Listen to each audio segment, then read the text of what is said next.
My grandfather is the Emperor of the Holy Roman Empire. This video is purely for entertainment and does not infringe on copyrights or laws. The rights to the novel and image belong to the original author. We do not claim ownership. Don't like waiting and want to listen to this fanfic in full now? Subscribe to our Patreon, where you'll find the best fanfics. Chapter 226 Diversion. Of course, the key to selling machinery to the nobles is not only to let them see the power of machinery, but also to let them know that it is cheaper to buy machinery than to raise farmers, and the most important thing is that the price of grain will fall in the future. The fall in the price of grain will inevitably lead to a decrease in profits. Then it is necessary to reduce unnecessary costs, and reducing the number of hired farmers has almost become an inevitable choice. Unemployed farmers can only flock to the city and become the earliest cheap labor, which is the so-called population bonus. They are forced to join the industrial army of the bourgeoisie and inject the initial vitality into industrial development. It's just that there are huge pains in it, and for a country like Austria, the pain will be more intense. The reform that started from the royal manor will soon spread to the entire Austrian Empire. Even if the Austrian Ministry of Agriculture subsidizes it, ordinary farmers can hardly afford agricultural machinery. In the face of the powerful power of agricultural machinery, the power of an individual is simply ridiculous.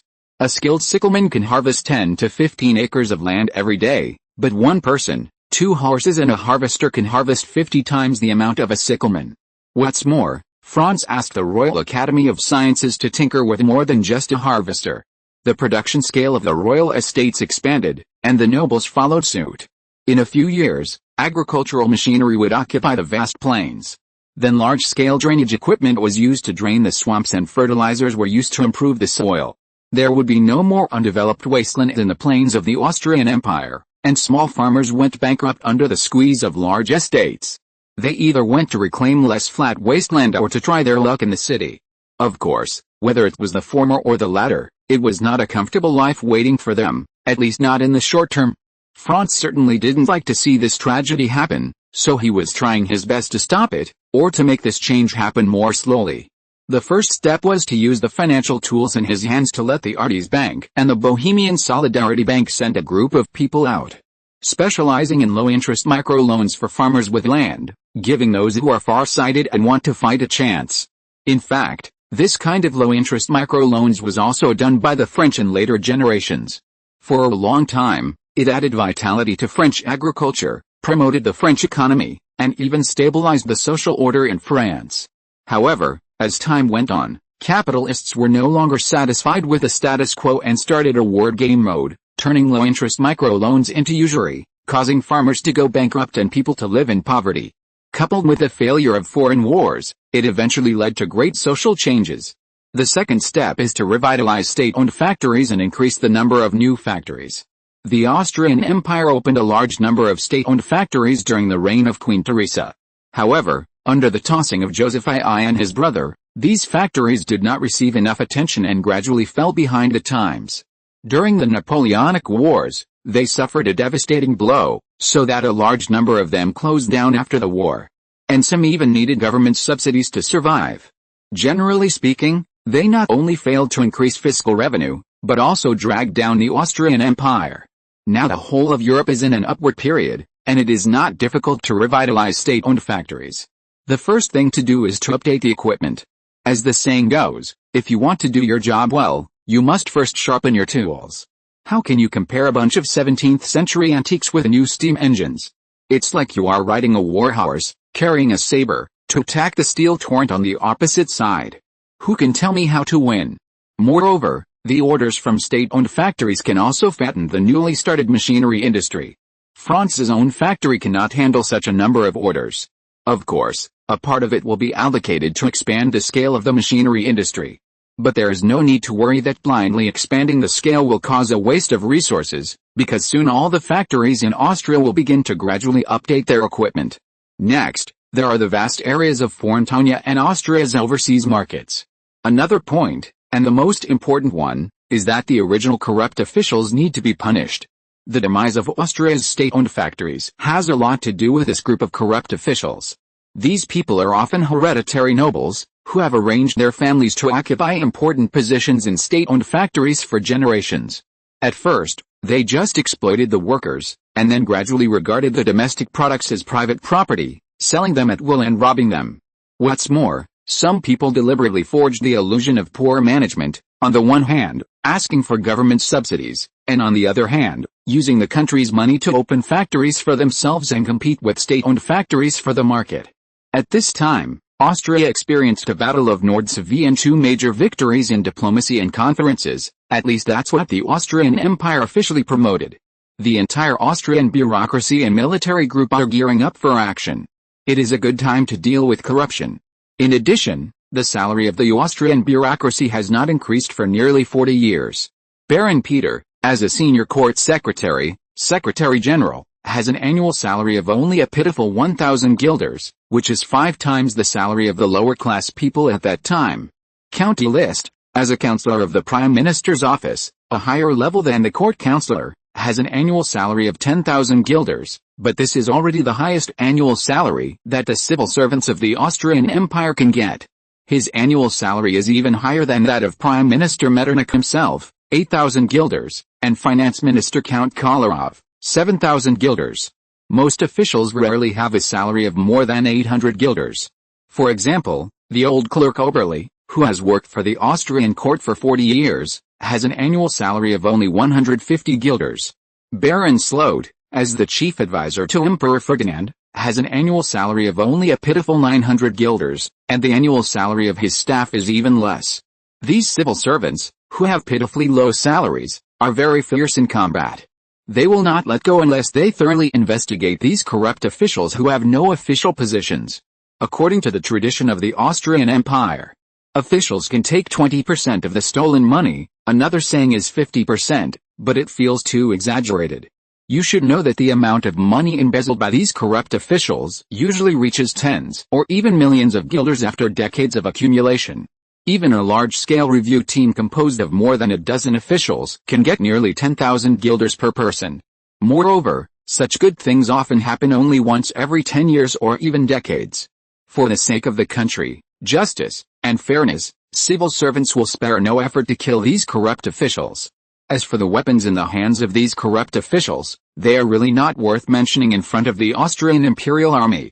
Moreover, in the routine operation of the Austrian Empire, the probability of these people directly killing corrupt officials to receive rewards is higher. The tradition of the Austrian government is that the main offender may not be in trouble, but killing the main offender will definitely be fine. In some areas with tough folk customs, the peasants, serfs, often killed the main criminals with a hoe before the military police had finished assembling. Things like what Franz did in Bohemia are not common in Austrian history. Usually, only the offender himself will be dealt with and part of his family's property will be confiscated. The Winster family, once the tyrant of Bohemia and one of the stewards of Archduke Karl's family, violated almost all Austrian laws, and the whole family was executed and all their property was confiscated for assassinating the royal family and treason. Punishing these corrupt officials can also bring a lot of income to the Austrian government. It is just right to use it to update equipment and hire new employees. Moreover, the Austrian royal family has a good reputation in Austria, and state-owned factories have no worries about lack of business. This huge signboard is something you can't buy with any money. Even better, these state-owned factories that have not yet closed down are mainly engaged in textiles, smelting, glass, and furniture. These are all industries that will develop rapidly in the next few decades. The third step is to develop overseas markets. Austria has traded with Arab countries such as the Ottoman Empire, Egypt, Tripoli, and Tunisia. With the expansion of overseas trade, more labor will be needed. The fourth step is economic immigration. Tunisia has a population of only 700,000, but the Tunisian monarch at this time had to maintain an army of 21,000 people in order to fight against the threats from France and the Ottoman Empire. In the deep mountains and old forests on the border between Tunisia and Algeria, there live some barbaric and freedom-loving tribes. This was originally a natural barrier for Tunisia, but more and more French explorers have been involved in this place and traded with local chiefs. All this made Ahmed Bey, the 10th ruler of the Hussein dynasty, uneasy. He has paid a great price for westernization reforms, and even his own son conspired to assassinate him, thinking that he violated the doctrine. Ahmed Bey formed a powerful new army and swept away all resistance forces in Tunisia for him.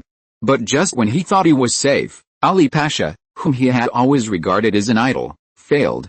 Ali's 200,000-man army was as powerless as straw in the wind in front of the Western powers. On the Syrian battlefield, 70,000 Egyptian troops were beaten and scattered by 2,000 lobster soldiers, which made Ahmed Bey almost fall into despair. He had been to France and had seen France's huge population, roaring machinery, huge buildings, as well as terrifying weapons and monster-like warships. He thought he could keep those out of the country, but he found that he was wrong. The 21,000-man army was so weak and unbearable. Just when he was shrouded in fear, the Ottoman Empire, the nominal leader of Tunisia, announced that European powers could trade freely in Tunisia. According to the provisions of the Treaty of St. Petersburg, Tunisia was nominally a vassal of the Ottoman Empire. The warships of European powers were anchored in the port of Tunis, and the cannons of those warships showed off the power of the West. The actions of the French made this anxiety rise to the extreme. The latest novel is first published on 69shushu.com. In fact, these French explorers did not intend to invade Tunisia, but just to explore the way. Due to France's indigestion in Algeria and a series of failed diplomatic wars, it took nearly 40 years for it to invade Tunisia. Of course, it took only a few months from the invasion of Tunisia to the complete occupation. In history, a powerful country appeared in northern Tunisia. I think everyone knows that it is Carthage. The powerful Carthaginian Empire was once the strongest opponent of the rise of the Roman Empire. Hannibal was even revered by the Romans as the father of military science. With the demise of Carthage, Tunisia once became the granary of the Roman Empire. But there is no eternal empire. Just like Carthage, the Roman Empire eventually perished. In the days that followed, Tunisia was conquered by the Vandals, Byzantines, Arabs, and Ottomans. At that time, Tunisia had a population of only 700,000, not even as large as the French capital, Paris.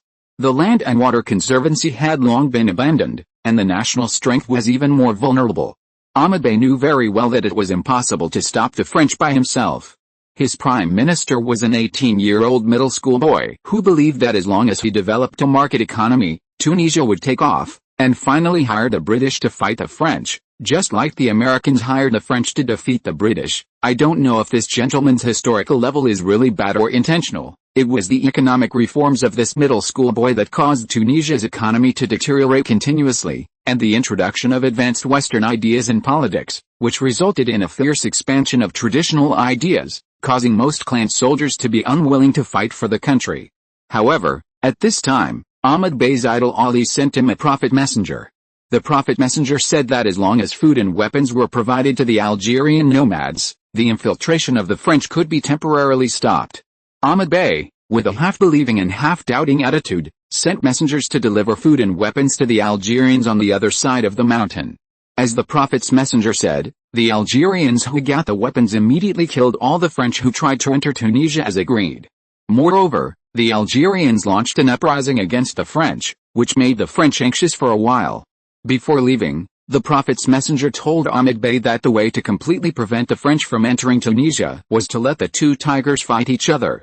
There are a lot of undeveloped wastelands in the central and western parts of Tunisia, so it is better to let the Austrians, the traditional enemy of the French, develop them. Tunisia's important cities and developed land are concentrated in the north, and the development of the central and western parts may not be as good as that of the Roman Empire. Let the Austrians pay to buy wastelands, develop them, and then collect taxes for reforms. At the same time, they can use the Austrians to resist the threat of the French, and wait until Tunisia becomes really strong before the driver takes back his own land. At this time, Tunisia did not have the strength to develop the central and western parts, not to mention that the prophet's words had just been verified in Algeria. Ahmed Bey had no reason not to believe the words of the prophet, so he immediately sent a messenger to contact the Austrian government. However, because Yeladonia acted too quickly, Franz had not had time to communicate with Prime Minister Metternich. As a result, the arrogant Austrian officials directly rejected the other party's proposal and mocked the other party. After all, there were still a lot of wasteland in Austria at this time, so how could they spend money to buy foreign wasteland? Or it was a territory outside Europe. Historically, Austria did not pay much attention to overseas territories. Although Austria opened a route to Tunisia, the trade volume between it and Tunisia was almost negligible. Austria had almost no need for Tunisian products, and Austrian products also had no market in Tunisia, except for textiles. But someone was more anxious than Franz.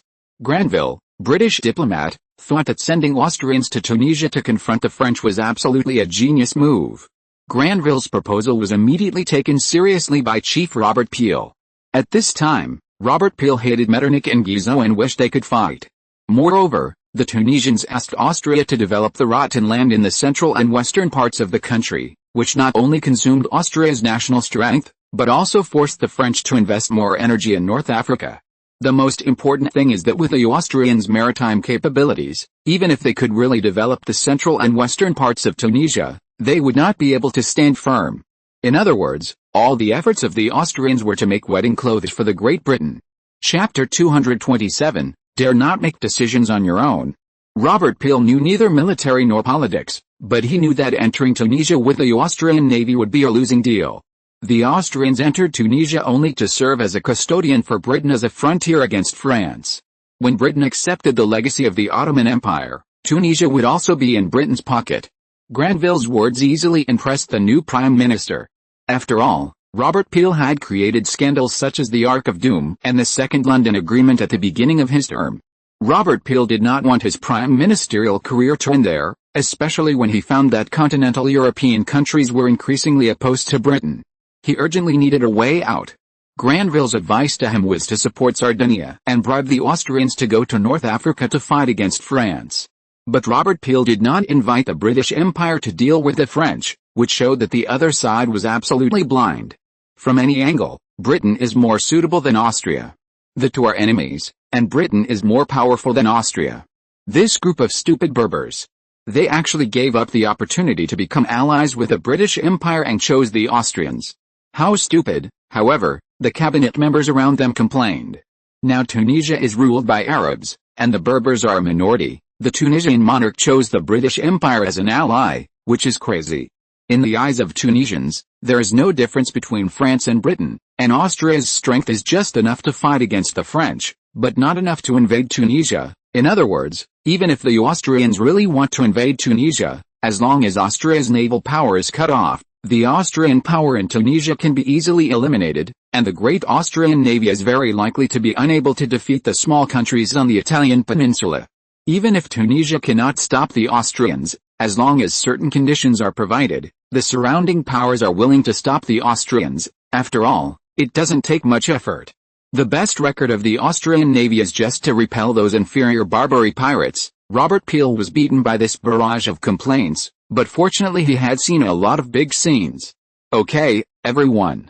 I know that you are all elites of my British Empire. Our problem now is how to get the Austrians into the trap of the Tunisians. I think you elites must have a good way. How is it possible? This is such an obvious trap. It is said that the Bey's envoy was driven out by the Austrians without even seeing Metternich. Henry Goulburn, British Chancellor of the Exchequer, sighed. The cabinet was silent. They began to miss the cunning Viscount Palmerston. If he were there, he would definitely be able to think of a good way, or at least there would be a way. Granville, as Robert Peel's most promising junior, naturally couldn't watch the Prime Minister suffer at this time. Wasn't Milo's also rejected by Metternich at the beginning? In the end, the Austrians took great risks and planned the Battle of Nordsaw. How did Milo's do it? You mean bribery? Someone was surprised. Bribe Austrian officials and even royal family members to let them pass the bill to buy land in western Tunisia. However, Granville's words were not shocking, and he would not stop until he died. We can even bribe Ferdinand's advisor. It is said that Mr. Slode is very greedy and lustful, and is also in a lover relationship with the Queen of Austria. Moreover, he disagrees with Metternich and the Crown Prince's faction. This person can be used. If you ask me, it is better to bribe Madame Sophie directly. A woman holds huge political power. Do you really think she can use it well? I think it is feasible, the new foreign minister, the Earl of Aberdeen, replied. According to reliable intelligence, Madame Sophie has been selling small things such as women's underwear, cosmetics, and toothpaste everywhere. It is obvious that her financial situation is not good. Taking advantage of the opportunity, this proposal is not bad. Granville also agreed with the proposal of the Chancellor of the Exchequer, Henry Goulburn. The Austrian royal family must want to increase its territory, and Madame Sophie will also consider leaving some political resources for her son. Obviously, except for Palmerston, no one in the whole of Britain took Franz, a child, seriously.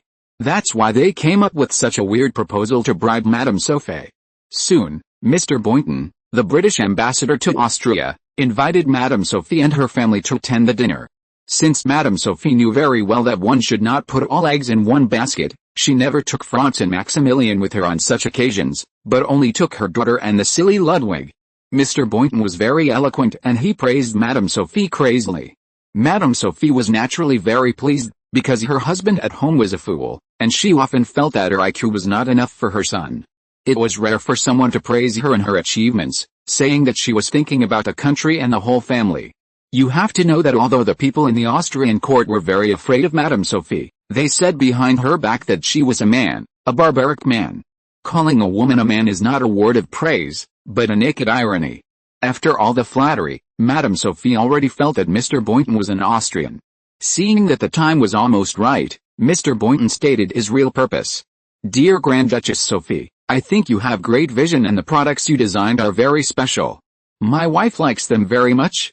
We are willing to be the agent of your products in the UK. Mr. Barton was born in a famous British family and was also very wealthy.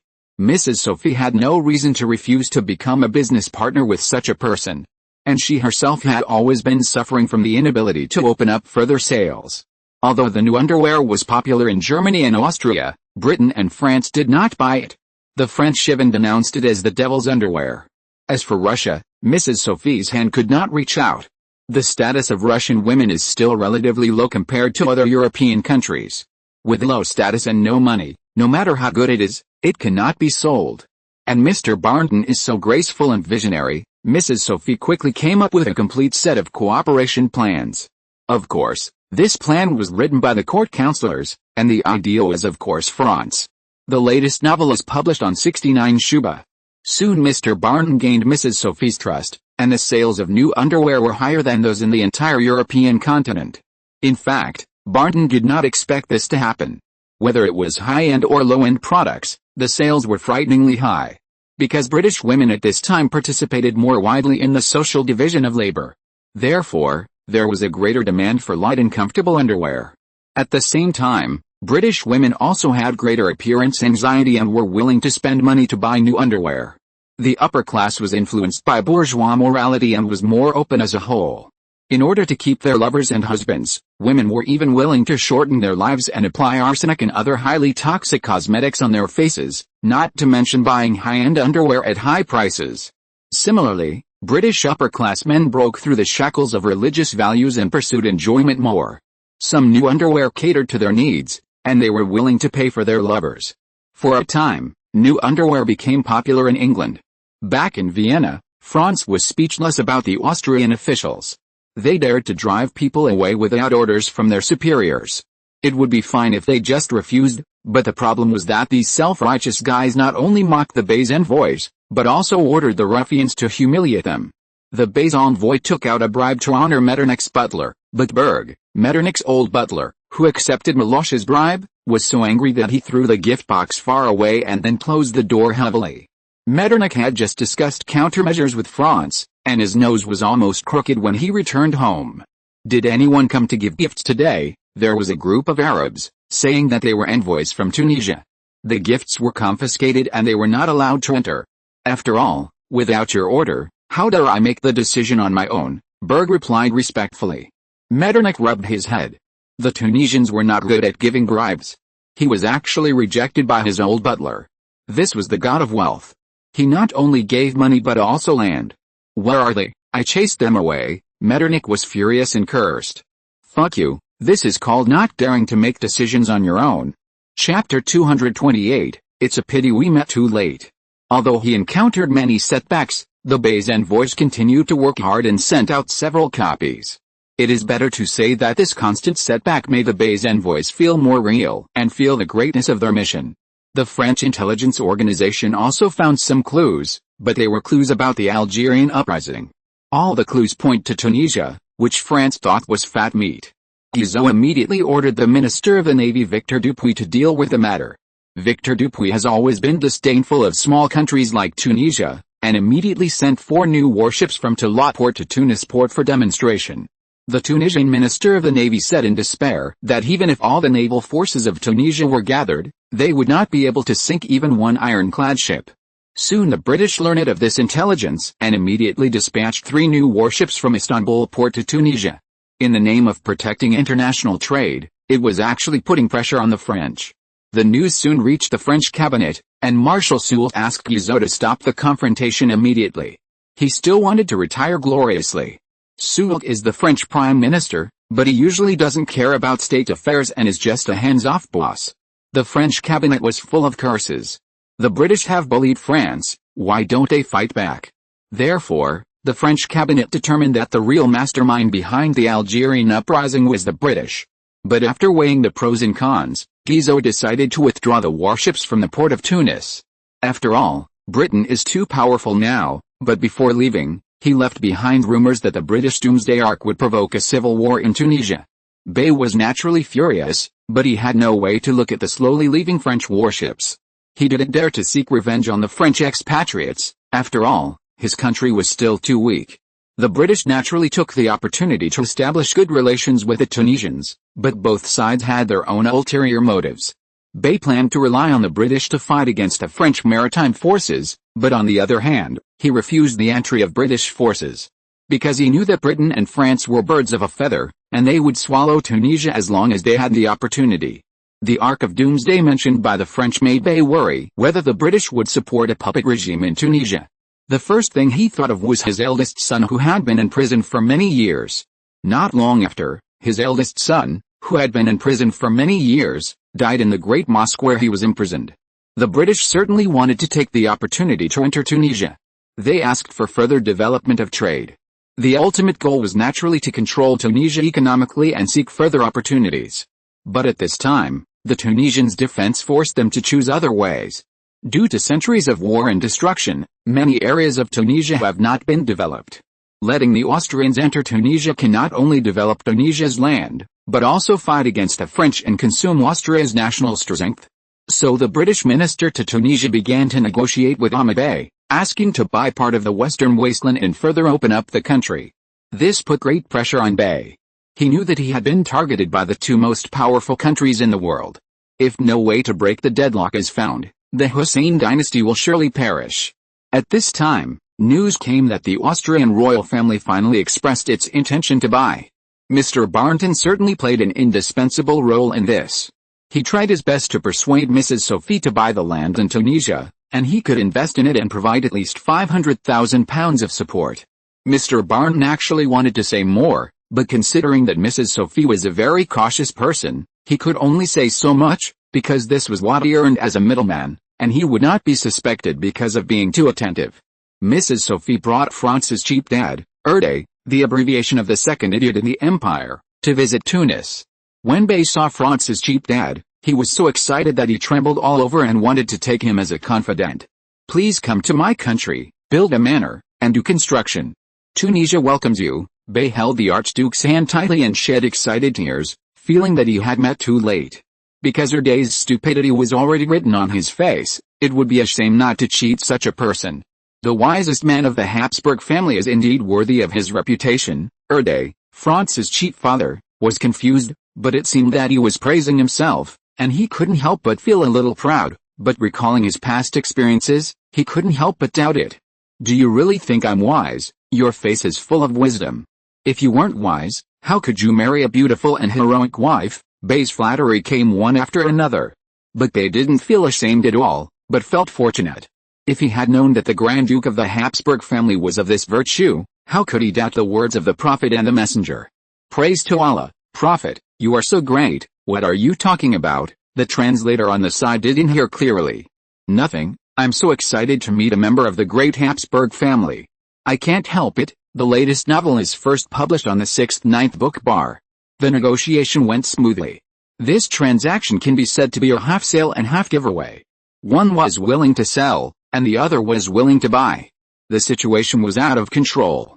After all, Erde was rarely praised, especially after drinking more than a dozen kinds of Tunisian wine.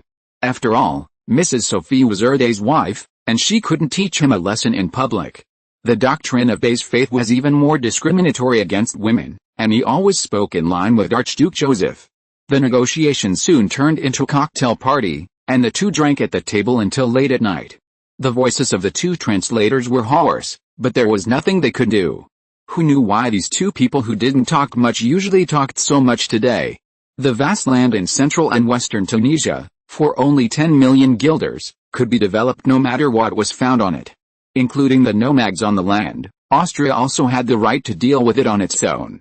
After all, Erday's brain was not very good, and he left a lot of promises to Bey, saying that he could help sell wine, oil, and fruit, and at the same time get some weapon design drawings, and that he could send troops when necessary, not weapons, but design drawings. In fact, the doctrine of Bey's faith did not allow drinking. However, with the continuous invasion of Western culture and the increasing number of Westerners, Tunisia even has its own wine industry, and the ban on drinking has long been in name only. Of course, the Bey would not drink in public, but he just catered to his tastes, and the people present were all his confidants. Tunisians cannot drink in a sense, but the wine industry has a long history. Even during the Ottoman Empire, it was repeatedly banned. However, the domestic market in Tunisia is limited after all. If the trade route to Austria can be opened, it should bring Tunisia a considerable amount of income. But what he didn't expect was that it was really a technical job to sell wine to Italians and Austrians. Chapter 229 backfired. On the return ship, Erday, Franz's chief father, knelt on the deck in the cabin. "Wife, I was wrong." Abba snap a whip sounded, and Mrs. Sophie's mouth twitched. "Aren't you quite powerful? I saw you didn't stutter at the wine table, so you must have been pretending all these years." Erday looked at Mrs. Sophie with a wrong face, muttering Abba. "Don't look so pitiful. Who ran into the dance floor to touch the dancer's belly yesterday? I know where Franz's lust comes from. Franz Karl, am I not feminine, or have you become more discerning?" Abba. Then there were whip sounds and Erday's miserable howls in the cabin, and the attendant Edfouche and a group of guards guarding the door expressed helplessness. Although they were the guards of Franz Karl Joseph Erday, they had no right to control what the couple did. Count Schussel came up from the stairs, with some blood on his body. "Is it done?" Ed Fox asked, but he showed a look of disgust. "It's done. What's the matter with the blood on your body?" "Oh, I wanted to wait until they fell asleep, but one girl just didn't want to drink. I had to help her." "You despicable man, your dirty tricks bring shame to this family." "Oh, you are noble and kind, but someone has to do these dirty jobs, right?" Count Schussel spread his hands, showing a cynical look. "Where is the Archduchess?" "In the cabin with the Archduke." "Oh, then please wait for the Archduchess to come out and tell her that the matter has been settled." "Where are you going?" Ed Fox's contempt for this unprofessional colleague became even stronger. Count Schussel shook his hands and said, "Go back to sleep. A good dog should not pry into the privacy of his master." This sentence made Ed Fox furious, but he couldn't get angry, so he could only stand there blankly. Vojvodina, Nordsavy New Town. It must be said that it was a genius decision to let Archduke Karl, an old obsessive-compulsive disorder patient, set up city rules. Nordsavy New Town is the masterpiece of Archduke Karl. Originally, this was a plan by a group of civil servants who opposed Archduke Karl and wanted to embarrass him. After all, who would have thought that a general who has been studying military affairs for many years would be a genius in infrastructure? In fact, fighting is not just about fighting on the battlefield, but also about food and fodder, and camping. For example, Archduke Karl was very particular about camping. Even when camping during the march, Archduke Karl's army could complete the task meticulously and build a camp into a square or circle. As for water sources, transportation, and geographical environment, Archduke Karl investigated more in detail than the old civil servants in Vienna. The uniform urban layout. Each community is an octagonal grid of the same size, with green space and public areas in the middle, and buildings distributed on both sides of the community. Each community is equipped with schools, hospitals, churches and other infrastructure. Then every 4 communities form a district, and every 4 districts form the new Nordsavy. Of course, this is only the first phase of the project. If the city can continue to develop, the city can continue to expand. And each community in the city is an independent unit. During the war, the minimum supply can be guaranteed, and there is no fear of the city having to surrender due to the fall of a certain area of the city. If there were drones in this era, they would look down on the city from above. You will definitely be surprised at the neatness of the city, The square grid, which is even more standard than the mold for making chocolate. It is definitely a masterpiece that can make people with obsessive-compulsive disorder feel comfortable. But there is a disadvantage, that is, it is too damn expensive. Archduke Karl built the city by building fortresses and setting up positions. The city's defense and vitality are certainly very strong.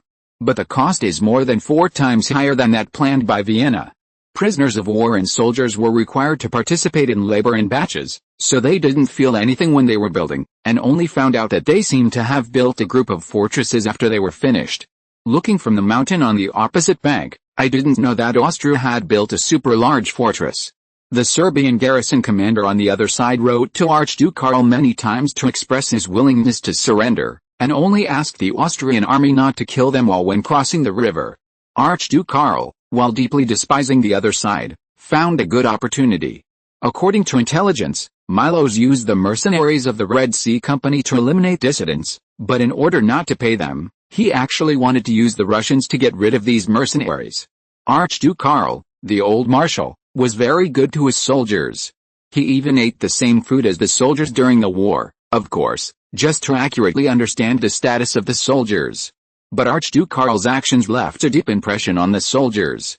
Many of the employees of the Red Sea Company were veterans taken in by Archduke Karl, but of course they were not the elite among them. The real elite among the veterans were in Archduke Karl's private guards. But this did not prevent the employees of the Red Sea Company from running to Archduke Karl to complain. A few months ago, outside the city of Pančevo. To be honest, if it weren't for the Russian commander Colonel Makarov, who didn't want to damage Russian-Austrian relations, none of these mercenaries of the Red Sea Company would have escaped. He believed in the spirit of the Third Rome advocated by Nicholas I. Because he had German ancestry, he was not interested in the Great Slavs. After all, the Great Slavs always demanded pure blood, and mixed-race people would definitely not be welcomed. The revival of the Third Rome was different. The recovery of Constantinople was the glorious mission of the Russian Empire. As long as all ethnic groups recognized the Third Rome, they could live equally here. The key to the revival of the Third Rome was to handle the relationship with Austria. Britain and the Ottoman Empire would definitely stand on the other side of Russia, and Austria's attitude was particularly important at this time. The intelligence provided by the Serbs could indeed eliminate an unofficial armed force in Austria, but how important was it to Russia? Launching a surprise attack on the unofficial armed forces in Austria and Serbia, wasn't this a naked attempt to create military friction, or was it a declaration of war on the allies of the Holy Alliance? So Makarov sent someone to notify the advancing Red Sea Company mercenaries. But the show still had to be performed, and he ordered the soldiers to shoot into the air. The latest novel is first published on 69 Shuba. Miloš's people reported that the two sides have already had a fight. Great, these black-hearted businessmen from the Red Sea Company, those greedy guys, go to hell. Miloš was very excited that he didn't have to pay. It's not good for you to kill the donkey after it has done its work, right? After all, they helped you take back Belgrade and fought so many battles. Compared with those mercenaries, your heart is much darker, Mihail complained. It's their stupidity, it's not my fault. And the Austrians will remember this account on the Russians. Only when they are hostile to each other will they pay more attention to us. If Serbia wants to become the hegemon of Central and Eastern Europe, it can't be soft-hearted. Mihail obviously didn't care about his father's education. If he had to choose, he would definitely choose Franz's proposal to be neutral. Then he could go to Vienna, Paris, and London to hang out. Berlin at that time was not a big city, or there was nothing fun to do there. Father, as long as you are happy, I want to go to London to see the world. London? Not bad, not bad. If we can get the support of the British, our situation will be more stable.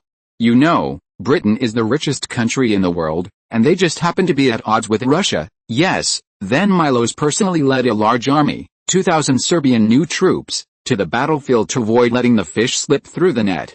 It turned out that the mercenaries of the Red Sea Company were retreating in an orderly manner to a low hill.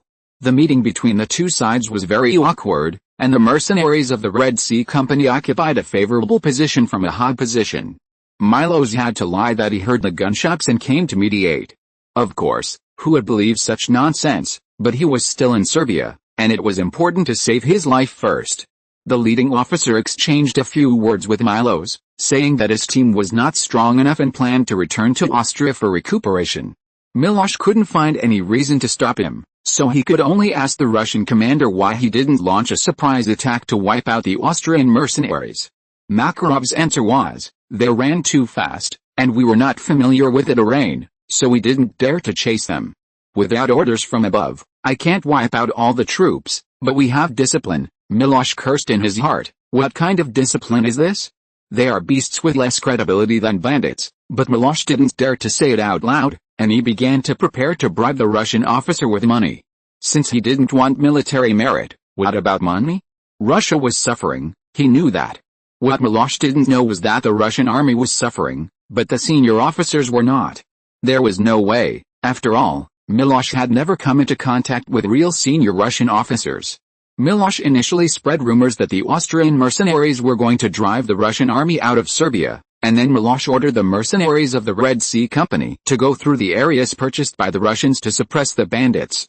When the Russians saw such a large group of Austrian mercenaries coming with weapons, they would definitely believe it and launch a surprise attack on the Austrians. At that time, he would lead his troops to capture the remaining Austrians in one fell swoop, without anyone noticing. Of course, if the Austrians did not believe him, Miloš still had a few traitors to use, so he was not afraid that they would not believe him. Austria would definitely support him strongly after learning about Russia's behavior. At that time, he would use the Austrians to eliminate Russian forces in the country, and Serbia would be his only power. But things did not go as he wished. The Austrian government and the Russian government communicated and discovered his conspiracy. Sanctions from both sides followed one after another, and the first to take action was Archduke Karl. If you're listening to this novel on a channel other than Fanfic World, it means they downloaded and uploaded it without effort. We cordially invite you to visit our channel, Mundo Fanfic Novelis. There you'll find the original version of this story, and you can explore many other novels of various genres.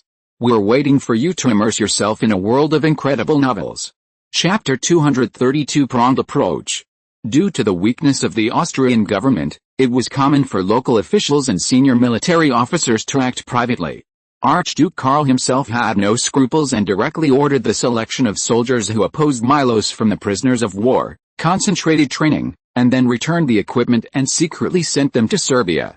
The Serbian garrison generals on the other side of the river had long been ready to surrender, so they naturally turned a blind eye. These forces opposing Miloš crossed the border and entered the heartland of Serbia to gather forces opposing Miloš. Miloš's perverse actions had originally disgusted the local warlords. Now that the mercenaries of the Red Sea Company that he relied on had run away, so many soldiers who opposed Miloš had emerged. The local warlords immediately seized the opportunity and began to make trouble in the local area. For a time, the rebels who were wiped out by Miloš rose up everywhere, and the whole of Serbia was once again under the shadow of war. Miloš immediately sent out a large army to clear them out, but he soon discovered that things were far from as simple as he thought. The other side was not a mob before, but the new army he trained that year. Serbia has a complex terrain, and the other side is familiar with the mountains. Miloš's army had no way to start, but they could not afford to waste time, so they could only return in defeat. On the other hand, the news reached Russia, and Nicholas I was furious. Russia and Austria were in a honeymoon period, and Britain's successive setbacks made Russia feel that the time to retake Constantinople was just around the corner. If the Russian army really ambushed the Austrian mercenaries in Serbia, it would inevitably cause tension between the two countries. Prussia was also afraid of the powerful Russia. If Prussia and Austria joined forces, it would be a force that could not be ignored. The Ottomans and Britain could seize the opportunity to throw an olive branch to Austria. As a result, an iron curtain across Europe was about to fall, and from the Baltic Sea to the Adriatic Sea to the Black Sea, Russia's enemies were everywhere. By that time, Russia would not even be able to keep part of its European territory, let alone revive the Third Roman Empire. Promoted Makarov to Major General and let him handle Serbian affairs. No. Glebski, my old friend, you go there in person, I believe you will not disappoint my expectations. Glebski was once a high-ranking Russian official. He opposed Nicholas I's becoming the Tsar in the coup launched by the Decembrists and was exiled. I don't know when this old man with the gray hair turned into an advisor to Nicholas I. Yes, Your Majesty. For the eternal glory of the Third Rome, I will let the Serbs know the consequences of trying to fool you. Old man, you are quite energetic. Nicholas I laughed heartily, as if he was meeting an old friend again. The Russian ministers in the court were confused. They had never seen anyone promoted 11 levels in a year. There are a total of 14 levels of civil servants in the Russian civil service system. Usually, you have to wait for seniority, but Nicholas I seriously valued civil servants over military officials, and it was even more difficult for civil servants to be promoted. After all, I have missed too many things. If you want to get back what you have lost, you have to pay twice as much. And I am sorry for what happened back then. I really thought that I would never see the day when the Third Roman Empire was reborn in this life. Go, I am waiting for your triumphant return and celebrating your success. Gruevski's steps seemed a little staggering. One of his legs was a prosthesis, which was said to have been bitten off by a wolf in the Siberian wilderness. Nicholas I admired Nishirlov for arguing with reason at the London conference. He directly awarded the compensation to Nishirlov and awarded him the Order of St. Peter. Nishirlov, what do you think, Your Majesty? Don't you already have a holy judgment? It's okay to talk about it. I support Your Majesty's approach. The Austrians did not occupy Serbia when they had such a good opportunity. It can be seen that they attach great importance to friendship with their country and want a peaceful environment. Nicholas I nodded, indicating that Nishirlov could continue. Occupying Serbia can certainly stop the Austrians from advancing eastward, but it is also tantamount to declaring war on this ally. This strategic location is not worth mentioning at all compared to the status of Constantinople, and once Constantinople is taken, there will be no problem in taking Serbia. Serbia is a natural barrier for Austria, because it has to send troops from the mountains. But for us, Serbia has no defenses at all. Right, Nicholas seemed to know what Nishirlov was thinking. Yes, Your Majesty is wise, you know, and people know. You take my handwritten letter to Vienna. Tell Metternich that we, Russia, will only buy land and resources in Serbia, and will never annex Serbia. Nishirlov did not dare to say much about Nicholas I's desire to sign a secret agreement with Metternich. But after several fights, he also knew that the skinny old man was not as easy to deal with as he looked. Nishirlov is a simple person. He will obey whoever has the ability and whoever has the ability. He was very happy to see the British being defeated, but he also knew that if Metternich turned around and dealt with him, he would be very powerful.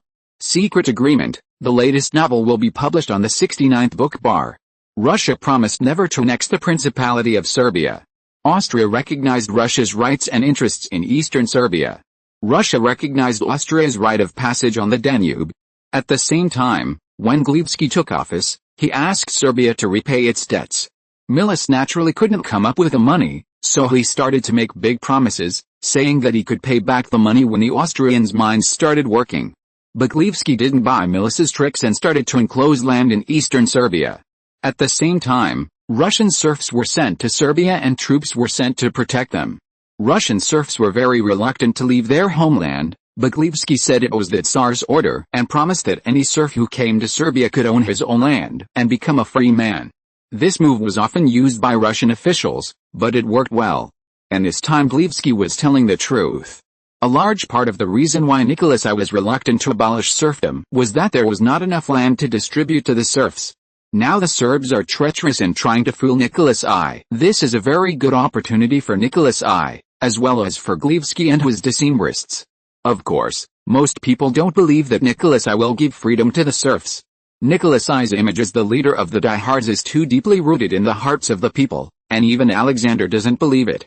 That's just an outdated game played by the old man. Alexander turned around and pounced on his lover in the bed. Alexandra, the stressed mother, was furious and left helplessly. Chapter 231, Life for Life, added. On the outskirts of Vienna, at the royal manor, a woman with a French braid walked in the corridor. Judging from her clothes, she should be a farmer in this manor. It's just that the woman is naturally beautiful, especially the seductive red lips under the high nose bridge, which seems to be charming as if there is magic. Even a linen dress can't hide her charm, but adds a bit of purity to her. As soon as Yeladonia opened the door, a loaded pistol was pressed against her forehead, and Ruskna began to search her carefully. Boss, do your men like to treat people as thieves like you? Every time they use weapons to hold people against them. This girl's hands are not honest either, everywhere, Yeladonia complained like a spoiled child. Ruskna searched Yeladonia's body and found a steel needle and a pack of extremely tough thread. What is that? Franz said lightly. He never underestimated Yeladonia. After all, not everyone can sneak into the Habsburg palace. This time, she entered the royal estate quietly. If she hadn't deliberately exposed herself, Franz wouldn't have known she was in the estate.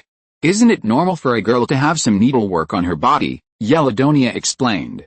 Then sew this on your sleeve. Franz took out a piece of silk embroidered with a Habsburg family crest. The steward of this estate had just passed away, and this piece of silk belonged to that steward. This small crest represents supreme power in this estate. The royal estate covers an area of tens of thousands of acres, with fertile soil, abundant water sources, skilled farmers, and a whole luxurious building. Of course, a spy from an aristocratic family like Yeladonia does not have this skill at all. Okay, Bordeaux, put down your gun. Bordeaux didn't trust the Russian woman in front of him. In his opinion, beautiful women are not good things. Should I call you boss or prophet? Yeladonia joked. Don't say useless things. You come to me because you don't have enough money? Or have you caused trouble? Franz really valued this subordinate. After all, the Austrian secret police were too unreliable. It would be better to say that they were informants rather than spies, and they were the kind that could betray at any time. Of course I miss you. Yeladonia also threw a coquettish look and glanced at Ruskna's chest. Little sister, did you really eat well? So pitiful. Ruskna felt very hurt, and she knew it herself, but usually no one said it, so she didn't take it seriously. But when she saw Franz staring at the woman in front of him, she couldn't help but feel jealous. Bordeaux even grabbed the front end of the pistol. As long as Franz gave an order, he would rush up and give this ignorant woman a shot with the butt of the gun. Stop playing around and get down to business. Do you have another sister coming to you for help? Yes, because of that incident. Duke Liobey went on a killing spree in St. Petersburg. Even his lover and illegitimate daughter were not spared. Who can guarantee the safety of poor people like us? So I thought of you. Yeladonia's hand passed over Franz's body, and her fingers slid to Franz's chin. Franz didn't like this feeling, so he grabbed him with his backhand and performed a joint-locking technique. Yeladonia didn't shy away, and took advantage of the situation and dived directly into Franz's arms. Grand Duke, why are you so anxious? There are outsiders. The voice was charming. Bordeaux subconsciously wanted to withdraw, but slapped himself with his backhand. What a mess. The Grand Duke is still growing up, but, Bordeaux, stop imagining, get out of here. Franz felt helpless about this bodyguard who liked to interfere with his master. However, just as Bordeaux was pushed out, he was strangled by the neck, and another person covered Bordeaux's mouth with a white cloth. Before Bordeaux lost consciousness, he tore off an accessory from his waist. The accessory fell to the ground, and the broken part made a sizzling sound, followed by a sharp whistle. Then there was a noise in the next room, and a team of guards rushed out and captured the two criminals. Don't you know I'm negotiating? How can you succeed if you are so impatient? Yeladonia sighed as she looked at the two people who were captured. The two people who had been tied up like dumplings drooped their heads. Isn't this because I'm worried about you? Let's go and see what the new boss and new owner look like. What trouble did they get into? Franz asked. They were harassed by two frivolous men near my manor. Then what? They sank the two men into the lake. Franz couldn't help but be speechless. He didn't know that these two still had a bad temper. But in this era, isn't this usually solved by finding the mafia or bribing officials? How did they find him? Perhaps seeing Franz's doubts, Yeladonia smiled awkwardly. Those two people, one is the son of a high-ranking official in Venice, and the other is the eldest son of a general in Venice. The latest novel is first published on 69 Shuba. Franz was even more speechless and really wanted to strangle the woman in front of him. But then he thought that it was precisely because of the non-resistance policy of the high-ranking officials and generals in Venice that Austria lost Venice in a short period of time and put Marshal Radetzky's army in a situation where it was surrounded by enemies and isolated. Fortunately, the old general was still strong and had a high prestige in the army. He completed a desperate comeback and restored the glory of the Austrian Empire for a short time. Of course, if it weren't for these two guys, Austria might have had an easier time in the stormy year. Having said that, these two nobles, no matter what, are not guilty of death, and these spies are not so easy to deceive. Franz can't be sure that they are telling the truth. However, except for those who have disappeared, died, Yeladonia has more than 20 people under her, all of whom are defectors from Russia. The efficiency of these people is much higher than that of other intelligence organizations under Austria. Franz now relies on 4 groups of people: the secret police of the Prime Minister's office, which are huge in number, uneven in personnel, extremely unreliable, often passing on false information, making up information themselves, and even concealing it and asking for bribes privately. The Bavarian Association in the hands of Count Schussel, also known as the Bavarian Mafia in Vienna, is huge in number and has people from all walks of life, but the recognition is too high, the efficiency is low, and they are only loyal to Mrs. Sophie personally. The Ardes Chamber of Commerce, originally the commercial intelligence collectors of the Ardes Bank, and the commercial spies hired later, are small in number and have good intelligence collection capabilities, but have great limitations. They can usually only be used as commercial spies and are easy to be bribed. Finally, there are the Russian spies in Yeladonia's hands. They kidnap, assassinate, sabotage, collect intelligence, and create chaos. They use all means and methods, but they are also good at causing trouble. They often have to sacrifice several people to complete the task.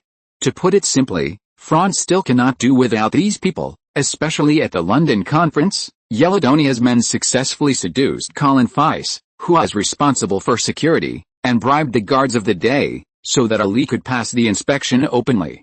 Yeladonia herself has been risking her life to travel between Egypt and Tunisia. You must know that the status of women in Arab countries at this time is extremely low, and it is even more difficult to deceive the two heroes. But because of this, Yeladonia also knows too many secrets, and she is here, and her men will not be too far away. Franz's arm can lock Yeladonia's throat, and she can disappear from this world in just 10 seconds. But Franz doesn't like to kill the donkey after it has done its job. I need 2 people to go to Afghanistan to complete a very dangerous mission, thanks to book friends Shen's Haobu Wuxiang Shifengdao and book friend 20210806232711729 for the reward. Chapter 232, Unexpected Gains. Then let them go.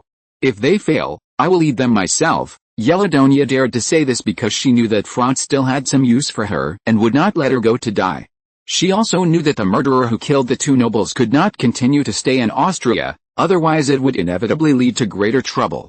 As for whether the 2 men could complete the mission alive, Yeladonia did not care. She had done her best to save the lives of these 2 people for a short time. Even if Franz asked them to hand over these 2 people to pay for their lives, she would do it immediately. You know, in her manner, the sons of 2 local officials died. If it is really investigated, she and all her men are inseparable. In fact, after she and her men escaped, the manor suffered a devastating disaster. It goes without saying that the fate of being caught must be worse than death. Now Yeladonia and her men are hiding in the royal manor, at least they don't have to worry about being hunted down. Get off me, you're pressing me. Franz was a little impatient. So the emblem on the ground on your body. I will have someone come to take over and teach you how to do things. From now on, this manor belongs to you, don't worry, I will take care of your manor. The output will definitely double. The machines you designed are really useful. I never knew that the land could be harvested so quickly. Okay, don't turn my manor into a mass grave. Tell your men to be more restrained. Although this is a royal manor, if you really do something big, I can't protect you. Yeladonia put away the emblem of the Habsburg family and showed a pure and flawless smile like a girl. We are all law-abiding citizens, don't worry. After Yeladonia left, Franz looked at Ruskna. Why are you a little absent-minded, Archduke Franz? Have you forgotten? There will be a battle of the century tomorrow night. Franz couldn't help but be speechless. Ruskna was a music fan. A young boy challenged Liszt, the king of piano. Among the 15 pieces of music they played, there was Flight of the Bumblebee that Franz taught Ruskina. But if you want to know, Liszt, who is famous in history, must have won. Otherwise he would not have the reputation of the king of piano. Liszt carried out piano tours in various European countries, and he was popular wherever he went. The German poet Heine called this grand occasion Liszt fever. Like Johann Strauss Sr., he was one of the overlords of the music scene of this era. Ruskina was Liszt's student. To Franz, an outsider, the two sounded similar. Liszt also said that Ruskina was very talented, but it was a pity that she was a woman. Of course, Franz would not take this kind of thing seriously. After all, masters like to be modest when they speak, and it is normal to take care of the mood of their disciples. Listening to music is one of the few entertainments of this era. As for the sales of agricultural machinery, there are Taffy and a large group of consultants in his family. This kid is also very close to whoever he is close to. He can learn from anyone, but he has to learn from Maya, hiding behind Franz all day long. It's time to push this group of people out to gain experience. As for Ruth Na, in addition to the function of a music player, it is also a typewriter. It is very troublesome to write letters in this era. As for telegrams, many places are not connected. Sending people to deliver them is not as fast as pigeons. Taffy's agricultural machinery sales are far from what Franz expected. To put it simply, this group of dandies really don't know anything. In addition to banquets, they think about how to pretend to be cool and compare. In the end, under Taffy's coercion and inducement, 260 units were sold. Taffy had no choice but to buy 200 units himself. Anyway, he needed them at home, so he simply bought them directly, but it was still far from Franz's goal of 1,000 units. In fact, these dandies are not as bad as Taffy thought. Many of them have their own little thoughts. Franz can make these machines and sell them to them. It must be to make money. Can't they let people make agricultural machinery themselves? At worst, they could just not sell them to the outside world, and still save a lot of money. The craftsmen in their own family would be idle anyway. But they underestimated Franz. The parts of these agricultural machines were made of uniform molds, and there was no matching type on the market. They wanted to imitate them, but they could not mass-produce them unless they made another set of molds. Even if they had parts, various problems would easily arise without skilled workers, because these agricultural machines were modified by the Royal Academy of Sciences and were much more complicated than the agricultural machines on the market. At the same time, they also underestimated Franz's determination to develop agriculture. The agricultural machines sold to them could be said to be sold at cost price, and this was the cost under the premise that Franz was capable of mass production. The cost of hiring manual craftsmen was much higher than this. Franz's understanding of concerts was music, juice, and popcorn. Of course, people of this era would not buy Franz's tricks. Tickets for Liszt's concerts are not easy to get, but it was a bit strange that Karimi, the commander of the Austrian army in the Battle of Nordsavie and the Grand Duke of the Habsburg family, did not come. Raskina, Johann Strauss Jr., and Count Zuchniai, who were sitting next to Franz, were all waiting for the concert to begin with an almost solemn expression. Franz's behavior seemed out of tune with them, but he didn't want to wrong himself, and continued to eat and drink. The lights in the whole venue suddenly dimmed, and then a beam of light hit one side of the stage, and then Mrs. Agata, wearing a black shoulder-bearing dress, walked onto the stage with a smile. The latest novels are first published on the 69th book bar. The audience naturally howled, although she was already middle-aged, but her charm was not diminished. But Franz was a little depressed. Why hasn't this woman been arrested yet? What do the secret police in Vienna do? Franz turned around and found that the head of the Vienna secret police, Wilmy Krok, was sitting in the box opposite, cheering for the beauties in the audience. The Polish Restoration Army is quite interesting. Should we take them in as dogs, or kill them and eat their meat? Franz thought to himself. The concert officially began, but Franz no longer cared about the concert. After all, the leader of the Polish Restoration Army actually appeared in Vienna in a dignified manner. This was really unbearable. Bordeaux had no interest in this kind of concert. After all, not everyone likes classical music. After hearing Franz's instructions, he immediately took people to the backstage to intercept Mrs. Agata. Since Franz specifically instructed not to notify the secret police, so Mrs. Agata was not prepared at all. She was still chatting with Solomon Rothschild's grandson. Phil Rothschild thought Bordeaux was a member of the gendarmerie. He wanted to step forward to stop him, but was slapped in the face by Bordeaux. He turned around twice on the spot and fell to the ground, at a loss. Chapter 233 Mole. At the beginning of the concert, as Franz expected, it was a contest without suspense. The piano kingless did not give the other party any chance at all. The piano duel started at the charity ball of the Taffy family. But it soon became popular throughout Austria, and with the travel performances of Austrian musicians, it quickly became popular throughout Europe. As a result, countless musicians who felt that their talents were not appreciated began to challenge the famous musicians of this era. However, most of them were like the young man in front of them and had no ability to resist. But the audience didn't care. They only knew that their idol had won another victory, which was somewhat similar to some modern fans. Franz didn't like to watch such a one-sided duel, especially this kind of greedy music didn't sound so pleasant. The challenger even had a cramp in his hand during the last song Flight of the Bumblebee and was carried off the stage. As the winner, Liszt presented another song to the audience. This song was slow and solemn, like crying and complaining, which made the listeners feel sad. It was Hungarian Rhapsody. Mrs. Agata was invited to promote Hungarian nationalism. After she was arrested, Bordeaux searched her for a speech. The content of the speech was naturally about how great the Hungarian people were, and how the Habsburg family was despicable and inhumane in their rule over Hungary. Franz couldn't help but feel even more disappointed. Maybe Liszt was innocent, but his music had been used as a political tool.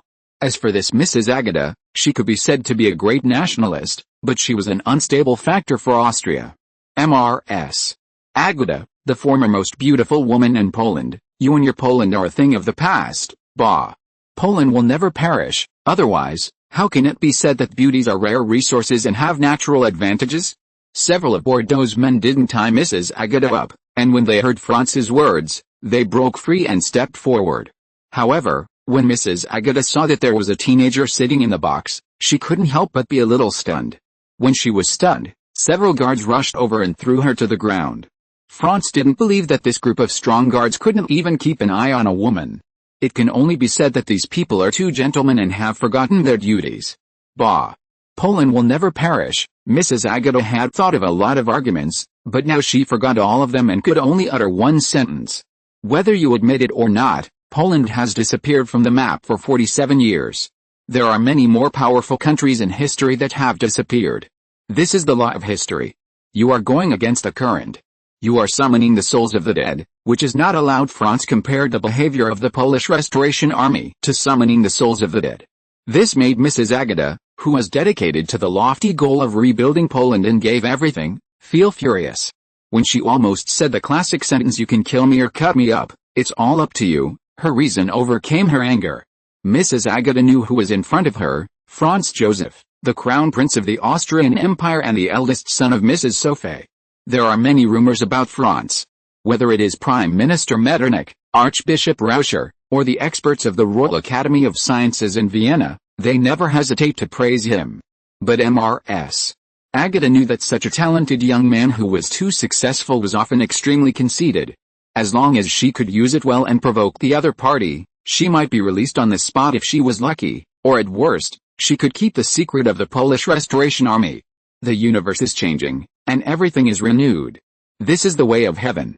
Since ancient times, there must be a rise and a fall, and there must be a prosperity and a decline. Is there a country that will not perish or a family that will not fail? Franz continued. Mrs. Agata was speechless in an instant, thinking, Franz is really worthy of his reputation as a demon. Mrs. Agata's brain was turning quickly. She needed a perfect countermeasure, and suddenly Franz spoke first. Are there no men in your Polish Restoration Army? The reason why Franz said this was that during the Napoleonic period, there was a Countess Marie Waluska who was always involved with Napoleon in order to restore the country. This sentence touched Mrs. Agata's heart. In the Warsaw War, the elite of the Polish Restoration Army were all killed, and those who escaped were all cowards who were frightened by the Russians.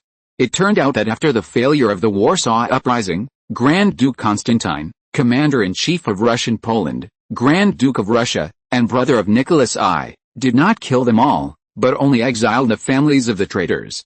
However, the widows of the Polish soldiers who were killed and arrested by the Russians did not give up their careers. Over the years, the widows of the restorationists have been showing up everywhere, continuing the careers of the deceased and supporting the Restoration Army. However, the senior officials of the Restoration Army gradually became corrupt, unwilling to make progress and restore Poland, and even bribed enemy officials with money in order to live in peace and indulge in dances and alcohol all day long. After more than 10 years of development, the number of Polish Restoration Army has only recovered from 2,000 to 10,000, but they are scattered all over Europe, with the three largest bases being Paris, Vienna, and Krakow. These people had no weapons, no supplies, and even no uniforms. Just like before, they only had unrealistic dreams. Mrs. Agata knew that Russia had 200,000 troops stationed in Greater Poland, 100,000 Austrian troops in Galicia, and 80,000 Prussian troops guarding Poland. This was a hopeless battle. Franz saw the confusion in Mrs. Agata's eyes, and he decided to strike while the iron was hot. You can consider being my mole and collecting intelligence on the Hungarians for me, or I can use you as bait to wipe out your forces in Austria. You want me to betray my allies, The latest novels are first published on the 69th book bar. You can sell yourself for money, why can't you sell out the Hungarians? As long as you do well, I can not only give you money, but also give you a lot of convenience. What if I don't agree? Mrs. Agata still asked tentatively, although she already knew the answer. You will be sent to an undisclosed prison, and then no matter who rescues you or who wants to silence you, they will definitely find the betrayer among them, and then catch you all in one fell swoop. If you are lucky enough, you can even turn the free city of Krakow into Austrian territory. Mrs. Agata's eyes moved left and right. And Franz naturally understood that this was a hint to let the irrelevant people out. In fact, all those present were Franz's confidants, but Franz still did it. After all, for Franz, this was just a trivial matter, but for Mrs. Agata it was a matter of life and death. Only Franz, Bordeaux and Mrs. Agata were left in the box. What do you need me to do? The Hungarians wrote a good speech for you, but there are some places that distort historical facts. You just need to say that Hungary was invaded by the Ottoman Empire and the people were living in poverty. It was Austria that defeated the Ottoman Empire and regained Hungary's land. It's obviously us Poland, Mrs. Agata complained in her heart, but what she said was you said Austria was the savior, not the invader. Smart. Thanks to book friends Flammel and Syndong Bifeng for their rewards, and Shinzhobu Oshianxia Fengdeo and Lianichuan for their monthly tickets, as well as the support of all book friends. It's too late to come back today, so I can't add it. I'll do it tomorrow.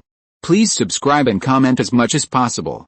Chapter 234, Going Astray, More. Unexpectedly, the person who came was Prince Metternich, but the scene was very awkward.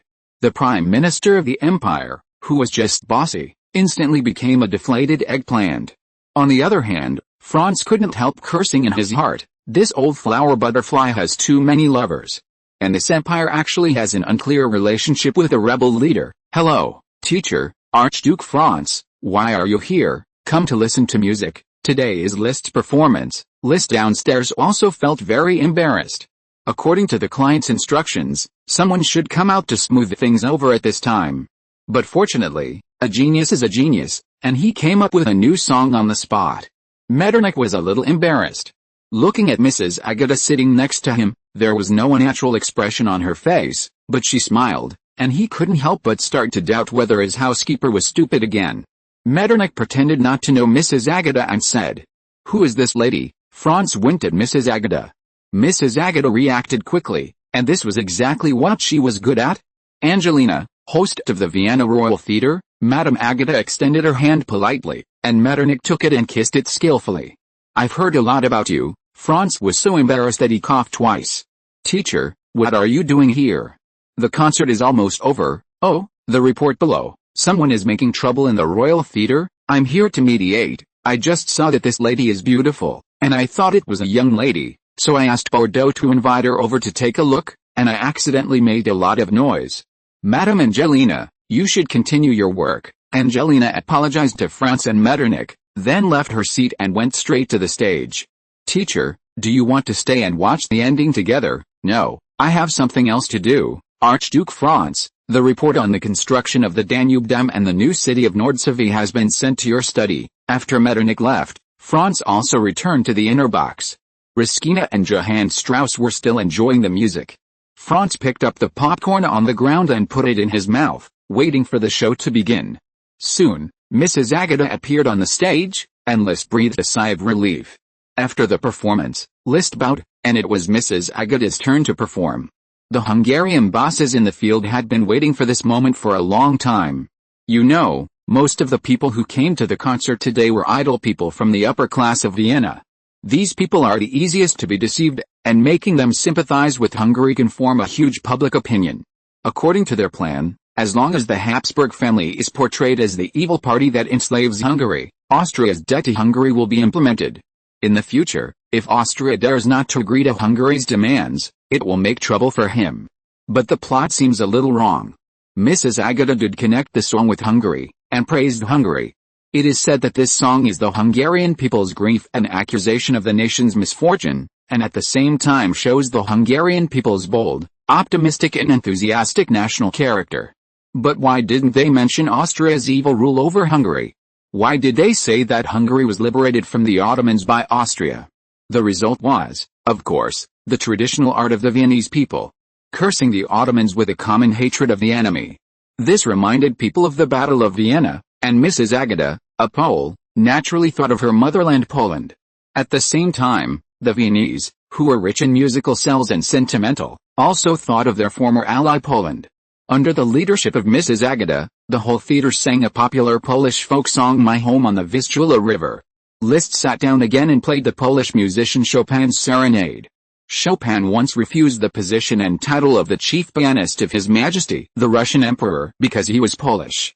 After Chopin's death, people's evaluation of him was born in Warsaw. His soul belongs to Poland, and his talent belongs to the world. My Home on the Vistula River expresses the homeless Poles' nostalgia for their hometown and Russia, St. Petersburg, and the palace. Mira Jane Hilk-Grievsky received a lot of training in St. Petersburg, teaching her how to be a Russian noble, the German language, and the Austrian court norms. Mira Jane felt that she had won the bet, and she would be sent to Vienna as one of the candidates for the wife of the future Emperor of Austria. But when the maid opened the door, Mira Jane saw her grandfather chatting and laughing with His Majesty the Tsar, and she was completely stunned. Aren't Grandpa and the Tsar mortal enemies? You are worthy of being her granddaughter, you have courage and insight, and you are better than my niece. The latest novel is published on the 69th book bar. Your Majesty, the children are just acting on impulse. How can they understand marriage and love? Well, if there's hope, we should give it a try. It doesn't matter if we fail. Rome was not built in a day, and the road to the revival of the Third Rome cannot be completed in a day. Your Majesty is right. I have learned my lesson. It is a blessing for this child to have the honor to contribute to the country. Grievsky waved his hand. Mira Jane, come and meet His Majesty the Tsar. The amount of information was a bit overwhelming, and Mira Jane was a little confused, but fortunately she regained consciousness in time. Hello, His Majesty the Tsar. I am Mira Jane Hilk-Grievsky, from the village of Masher, and a third-year student at the Royal Ballet Academy. Because Mira Jane has been practicing ballet since she was a child, her temperament and figure are outstanding. If she is not outstanding, she cannot be selected into the Royal Academy. Mira Jane, from now on you are the daughter of Duke Frolovich, the governor of Kazakhstan. You have a mission in Vienna, which is to become the wife of Austrian Crown Prince Franz Joseph. Don't let this child find out some intelligence about Austria. Grievsky was a little stunned. If you don't want your granddaughter to be drowned in the Danube or killed by a carriage, you'd better give up this idea as soon as possible. The other party is a very shrewd kid, and any flaw is fatal. Your Majesty, I am very curious about what kind of young man can get such an evaluation from you. A teenage kid destroyed our intelligence network that has been operating in Serbia for nearly 20 years and planned the Battle of Nordsavie. It not only resolved the Russian-Austrian conflict, but also pointed the finger at the British. Do you think we should respect this kid, Your Majesty? The kid is just a kid after all. Bosnia and Herzegovina is a deadly poison to Austria. You must know that the mountain people entrenched there have taken the Ottoman Empire hundreds of years to tame. As pagans, how could the Austrians not suffer a setback? At least he destroyed the British conspiracy, saved the face of Austria and Russia, and also saved the Holy Alliance. If he encounters difficulties, I don't mind helping. But we have to wait and see what the result will be. Then let us wait and see. How about we make a bet? Your Majesty, gambling is not a good habit. Drinking is against doctrine. How much strong liquor have you drunk, old man?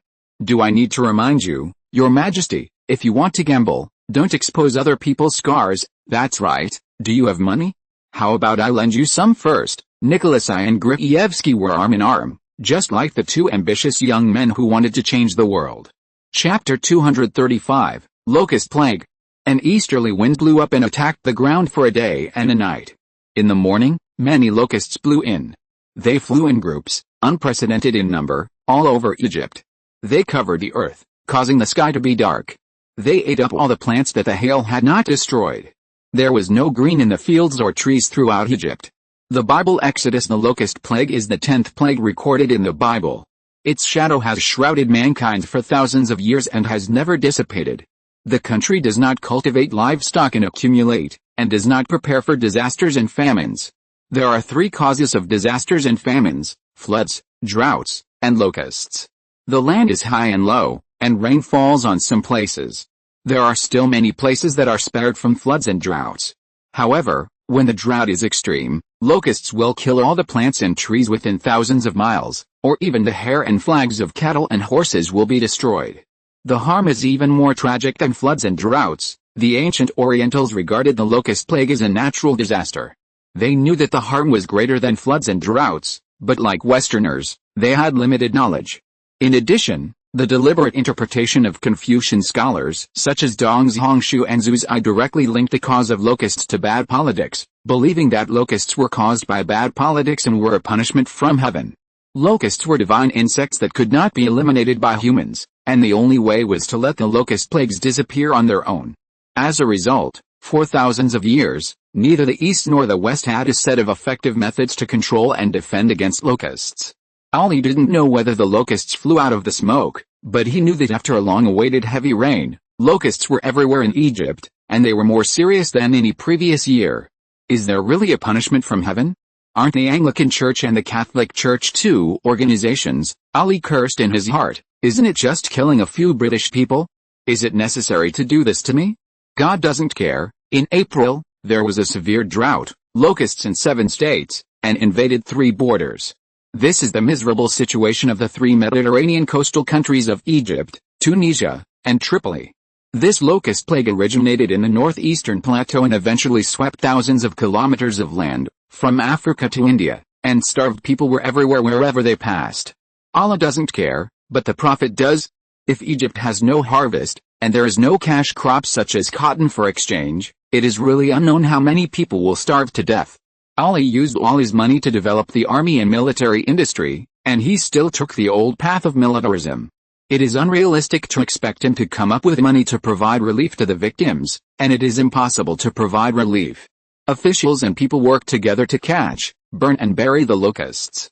Crows and frogs competed for food, and almost all of them were eaten, leaving only the crops. Soon Ali received instructions from the Prophet's messenger, as well as 100,000 chickens and 100,000 ducks.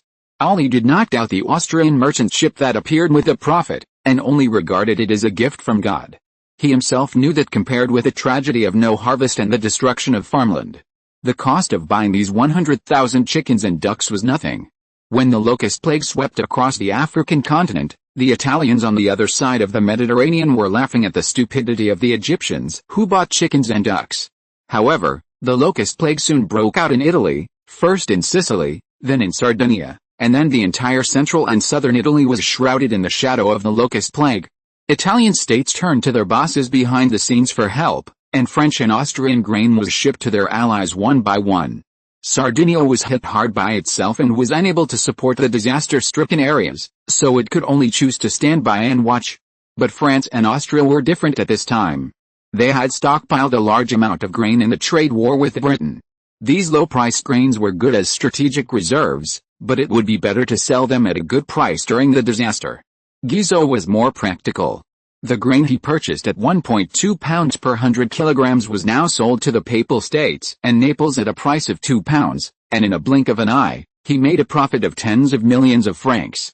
Austria could not do so absolutely, because the relationship between Austria and the states in central Italy, Tuscany, Parma, Modena, Lucca, was more like a vassal, but Metternich, who had tasted the sweetness of trade, would not miss this good opportunity. Under the leadership of Metternich, Central Italy and Austria jointly established an Apennine customs union. After all, under the advice of Franz, Sardinia was successfully pulled into it. The main reason why Sardinia joined the Apennine customs union was that its market was mainly in Italy. France itself had a strong agricultural and complete industrial system, and Sardinia was simply an unnecessary trading partner. France wanted Sardinia's land more than Sardinia's goods. Of course, Sardinia itself knew that the surrounding France and Austria were birds of a feather, so Alberto, as the king of the team, chose the British as an ally.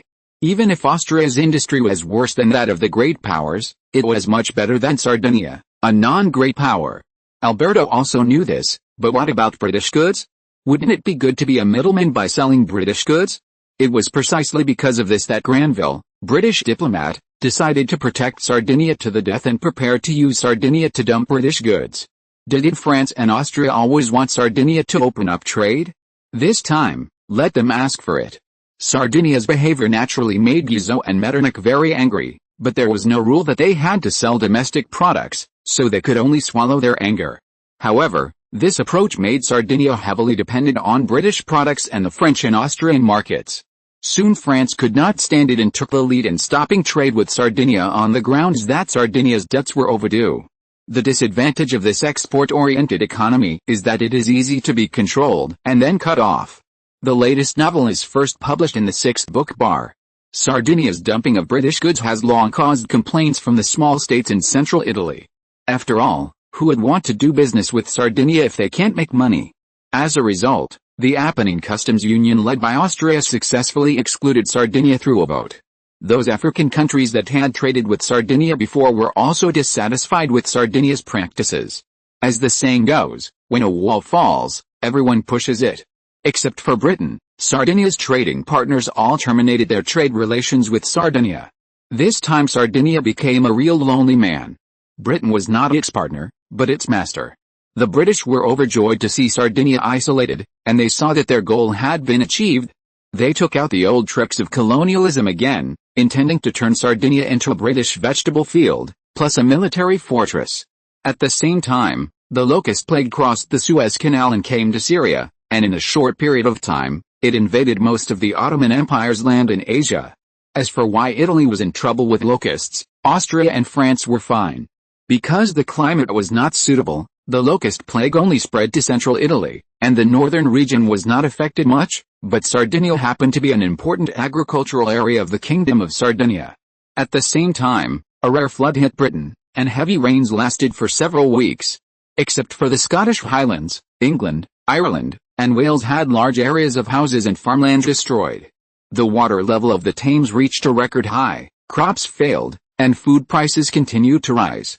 Due to the previous trade war, Britain's grain reserves were wasted in large quantities and could not stabilize prices. What the British could not have imagined was that this was just the beginning.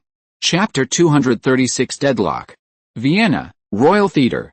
At the end of the concert, Mrs. Agata led everyone in singing My Home on the Vistula River. Although the scene was harmonious, this was definitely not what the Hungarian independence faction wanted. Count Széchenyi was a sentimental good man, but by no means stupid. In the middle of the concert, he had already vaguely sensed the taste of conspiracy, but the ending was a bit inexplicable. The time when Franz left the box coincided with the time when the concert began to change. It was not difficult for Count Széchenyi to guess that it was Franz who influenced the final outcome. Thank you, Archduke Franz, Count Széchenyi was grateful. Music fans like Ruskina and Johann Strauss Jr. did not notice the undercurrents under the concert at all. The two just thought that Count Széchenyi was pretentious. It was just a concert ticket. Was it necessary to be like this? You're welcome. This is what I should do. But I heard that your progress was not smooth, Franz replied. Yes, some people deliberately distort the facts and attribute unnatural and man-made disasters to Austrian rule. They only remember that Hungary once shed blood for Austria, but forget that Hungary regained its freedom because of Austria. Since you are their leader, let them see the truth. I have also designed to pull Hungary into Austria's economic circle several times, but Hungarians can easily make money by taking advantage of special policies and simply ignore my opportunities. Széchenyi also knew the situation. After all, he was one of the largest nobles in Hungary. At the same time, he was also a pioneer in Hungary's modernization, investing in education, developing industry, and then using the money earned to repair bridges and roads. Archduke Franz, your plan is very great, and many people have benefited from your grand plan. The floods of the Danube River have always been a knife on Hungary's head. Controlling the floods will benefit future generations, and they will understand your painstaking efforts. But why did I hear that a huge project of 100 million guilders has been repeatedly frustrated due to lack of local support, and 6 supervisors have resigned? Now half of the funds have been spent, but less than 1/3 of the project has been completed. I will use all means to tell them that this is a good thing for the country and the people. I will definitely convince them, please believe me, but they said that the dam was built to flood Buda and Pest, and the river was controlled to go down the river. It is said that they even closed the ports of Buda and Pest to prevent a sudden attack from Austria. At this time, Budapest had not been connected yet, and the Széchenyi Bridge was still under construction. Archduke Franz, Austria just used this tactic in the war with Serbia. Now widening the river is inevitable to arouse people's imagination. Franz was speechless for a while. It turned out that Hungary had always regarded Austria as an imaginary enemy. It was as if these Hungarians didn't use the Danube to dump food everywhere. They really picked up the bowl to eat meat and put down the chopstick stickers. Count Szechenyi glanced at Franz, and Franz understood and asked Ruska and Johann Strauss Jr. to go to chase stars below. They won't let that beautiful lady go. Can you show mercy and help her? Franz was speechless again. He didn't expect that Szechenyi was so kind to women. It's a pity that the other party was not a beautiful lady, but a mother. It seems that the children are older than Franz. This is not something we should worry about. To do revolution is to put your head on the belt. What's more, our country Austria is also one of the targets they oppose. We just reached some kind of agreement, not an ally. Those Hungarian independence factions will not give up. They must be very angry about Mrs. Agata's behavior of smuggling private goods. However, the Polish Restoration Army has been able to continue for so many years, and it is not a soft persimmon. Oh. There is one more thing. Throwing him into the manure pit was too much? Kossuth was also doing it for the good of Hungary, but he chose the wrong method and went to extremes. There is no need to humiliate him like that. Franz waved his hand. This matter has nothing to do with me. I just told those capitalists who is the mastermind behind the scenes. As for the means, they came up with them themselves. By the way, I am very curious why he didn't drown and how he climbed out. You really have a bad taste. I only know that his fans put him in a bucket of milk and soaked him for a long time. It is said that people who fall into the manure pit must be washed with milk to avoid getting sick. Ugh. I think his fans have a worse taste than me. How did they come up with milk and shit? Szechenyi didn't want to continue this embarrassing topic and changed the subject. Do you have any way to help me win this debate? Franz scratched his head. It's difficult. The main reason why I didn't send people to kill Kossuth is that if one Kossuth is killed, there will be another Kossuth. Besides, you are now confronting the elite class of the entire nation, and the people prefer to hear false and unrealistic promises. You have almost no chance of winning. Then do you mean that there will be a civil war in the end? Yes, sooner or later. War is the highest form and most violent means of manifestation of the struggle of contradictions. If possible, I certainly hope to avoid all this. But I can't eliminate the thoughts in the minds of 500,000 vested interests. The Hungarian noble population is about 500,000, about 1/10 of its population, and enjoys a series of aristocratic privileges such as not paying taxes. Austrian nobles have to pay taxes, Italian nobles enjoy tax reduction privileges, and Hungarian nobles are tax-free as long as they have nobility, so Austrian companies in Italy are led by the royal family or issued royal charters. But it is easier for Austrian nobles to be officials. Then can you liberate Hungarian serfs through legal means? In that case, most Hungarians will be grateful for the generosity of the Habsburg family. The latest novel is first published on the 69th book bar. Franz interrupted him before Szechenyi finished speaking. If you do that, there will be a civil war tomorrow, in Hungary, except for a few nobles who embrace capitalism. Small and medium nobles still have to rely on exploiting serfs to maintain a decent life. As for Franz's idea of using agricultural machinery to improve production efficiency to force them to liberate serfs, it has also been proven to be impossible. Although production efficiency has increased, output has not increased substantially, and serfdom has not been shaken. In addition, now that the serfs have been liberated, they have no land. If the nobles' land is distributed to the serfs, the nobles' land advantage will disappear, which is not conducive to development or stability. Why? Because the nobles cannot lose their land, and the peasants cannot be without land. There is no place in Hungary or even the entire Austrian Empire to accommodate so many refugees. And Count Szechenyi, you seem to have forgotten that you and I are also members of the ruling class of this country. The royal family is also a member of the nobility. If they betray their class, they will be overthrown in a minute. If they are a member of the bourgeoisie, then this patchwork country will immediately fall apart. Franz waved his hand, indicating that he did not want to talk anymore. Count Szechenyi wanted to say something, but Bordeaux stopped him. Your Highness, I am tired. Count, please go back. After Szechenyi left, Franz threw the popcorn aside. He was in a bad mood. He clearly wanted to do something, but facing the rolling torrent of history, he found how small and powerless he seemed. If you're listening to this novel on a channel other than Fanfic World, It means they downloaded and uploaded it without effort. We cordially invite you to visit our channel, Mundo Fanfic Novelis.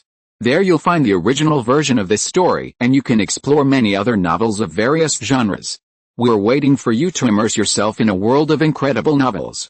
Chapter 237 New Allies? Vienna, Royal Opera. Franz was still in a daze in the box upstairs, while the undercurrent was surging downstairs. Count Castan, who planned the Vienna Opera incident, was in the box on the second floor, holding a wine glass full of wine. Under the dim light of the sail lantern, it looked strange and hideous. Count Castan sneered and pointed at the woman under the 100-step lamp. A smart woman, do you really think that if you compliment her a few words, she and her group of slaves will be our allies? Let those Polish pigs know how powerful we Hungarians are. At the end of the 18th century and the beginning of the 19th century, optics advanced, and some people modified the lamps to let the light from both sides gather to a point in front, increasing the brightness and illuminating objects within 30-40. This 100-step lamp appeared almost at the same time in Britain and Austria. No one knows who invented it first, but the British used it on the battlefield and the Austrians used it on the stage. It was the earliest spotlight. A tall and thin man standing by spoke. Vienna is the second branch of those conquered slaves, and the Austrian authorities have always turned a blind eye to them. Isn't it a bit too much for us to do this? The tall and thin man was very handsome with a white face and no beard, but it was very unusual in this era. Count Castan raised his hand and poured all the wine in the glass on the man's face. Bah, am I afraid of her? I paid 100,000 guilders. This woman dared to disobey me. You take people now and cut her into pieces for me, the tall and thin man complained in his heart. This old man is so lustful at such an old age. Did she just not spend a good night with you? As for this, you paid the performance fee, not. The subordinates around him also felt the same way. Master Castan was good in everything except that he was too lustful. He lingered in Vienna's red light district all day long. If the red light district of this city was not too large, I'm afraid it would have been visited by everyone. These people are serfs, but Master Castan is a kind man. He lets them study and learn various skills, and gives them food for the nobles. Now it is time for them to repay. Mrs. Agata noticed the Hungarian just as he came downstairs and appeared outside the stage. She is also an old hand, and she has encountered countless critical moments in her life. Her passionate performance just now won the favor of many fans. It would take some time for her to leave the stage at this time, but the fans also blocked the killers outside. Mrs. Agata blew a kiss in the opposite direction of the killer, and then left a group of fanatical fans in a daze. One killer took out a single gun, but the crowd was too dense to aim. Mrs. Agata used the curtain to cover her and changed her clothes as she walked. This was prepared in advance. The reason why Bordeaux was caught before was entirely because the security guards backstage thought that Mrs. Agata's lover had come, so there was no warning. Walking through the corridor of the backstage, Mrs. Agata's original evening dress had been replaced with a conservative but exquisite satin-tight long skirt. She also got a small hat and a folding fan from somewhere, just like a rich girl with nothing to do. The assassin who was waiting for an opportunity to assassinate at the exit naturally couldn't recognize her, but he couldn't return empty-handed. He took out a dagger and randomly found a woman who looked like Mrs. Agata and rushed over. There was a cry of surprise from the crowd, and the assassin took advantage of the chaos to escape. Mrs. Agata didn't look at the tragedy behind her but walked straight to the Schwarzenberg family's big hotel. The male waiter saw Mrs. Agata's dress and couldn't help but feel a little curious, but he didn't think much and took her to the room she often went to.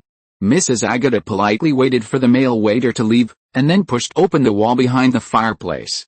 Most of the hotels in this era also served as hotels, but the rooms in such high-end hotels were very expensive and not affordable for ordinary people. Agata entered the secret room, and there was already a man waiting for her inside. The man broke the hard bread and put it in his mouth. You look good, you really know how to enjoy yourself, the man spoke first. Mrs. Agata did not show any discomfort for this sudden topic. She found a place to sit down, picked up a piece of exquisite cake on the plate and put it in her mouth. Are you jealous? It cost your life to earn it. The good ally you chose wanted to have sex with me yesterday, and wanted to kill me today. Can such a fickle and brainless man really accomplish anything? Don't ridicule me, I know some people have changed. I only eat hard bread and drink bad wine every day to remember the hatred of my motherland. Can't you, a woman, make a sacrifice? Count Kestan is a big figure in Hungary.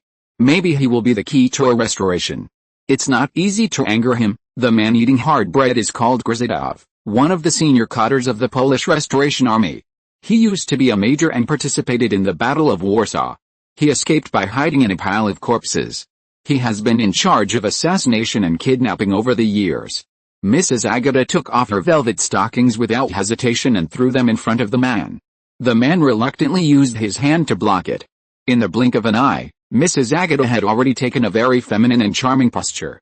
"What? Are you going to kill me?" There was a hint of mockery in Mrs. Agata's voice.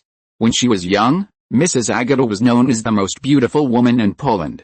Now it seems that she is still a natural beauty and charming. But Mrs. Agata's evaluation of men is not high. Can the hatred of the country and the family be dispelled by eating hard bread and drinking bad wine? It's really cheap. Let yourself sacrifice again. It's really as that person said, but it's a pity that it's a little small. The man was distracted for a while and crossed his legs inexplicably. Broken up? No more talk? Then what are you going to do? No talk. They have already started, but you are not dead yet. The latest novels are first published on the 6th-9th book bar. But they have killed people. I don't want to be with these people who kill innocent people. And someone will take care of them. They are doomed. Who knows? Maybe someone who doesn't like them. Maybe someone who wants to uphold justice. Or maybe your new ally. In the theater, Johann Strauss Jr. formally invited Ruskner to be the chief pianist of his orchestra. You should know that at this time, except for some nightclubs, there is no precedent for women to be orchestra pianists. However, as a disciple of Liszt, Ruskner definitely has the ability. It's just that she is now Franz's maid. Being the chief pianist sounds great, but it still needs Franz's consent. Franz naturally would not let Ruskner give up this opportunity to become famous all over the world, and agreed at the time. But Ruskner was a little disappointed and felt that she was abandoned like a burden. Franz scratched his head when he saw this. This tangled woman, if she always keeps this unclear, will sooner or later be sunk to the bottom of the river by Madame Sophie. Let's go, Miss Chief Pianist. I still have a lot of information in my study waiting for you to sort it out. There is also information about the Prime Minister's office and Count Schessel. I guess you will have to read it until very late. These are all the work that Ruskna should do today, but she chose to come to the concert. Ruskna couldn't help but walk briskly when she heard Franz remind her of her task. But this time it was another person's turn to be disappointed. Thank you, book friend, for grabbing your attending physician's mobile phone, the monthly ticket of quantum mechanics, and the support of all book friends. Chapter 238 No Smoking. Vienna, Feinstone Street. Count Castan's men killed a passerby and were ready to go back to claim the credit. As for why they killed an unrelated passerby, it can only be said that Count Castan was too cruel in his daily life, and his men dared not disobey him, let alone fail. This was the only solution that was not a solution. Just find someone to kill and get the job done. Even if it was the wrong person, Mrs. Agata, who was escaping, would hide for a while to hide her identity and survive. At this time, I can study how to escape before the Count finds out. As for the dead passerby, I can only blame her for being unlucky. But in fact, after seeing Grzydów, Mrs. Agata took a bath in the room and was now lying on the bed enjoying delicious pastries. For her, the time in this house and this hotel was one of the few times she could relax. After all, no one would come to trouble the Schwarzenberg family. And Prince Schwarzenberg himself only came to Vienna once a year. She didn't expect that the highest bidder was actually an Austrian prince.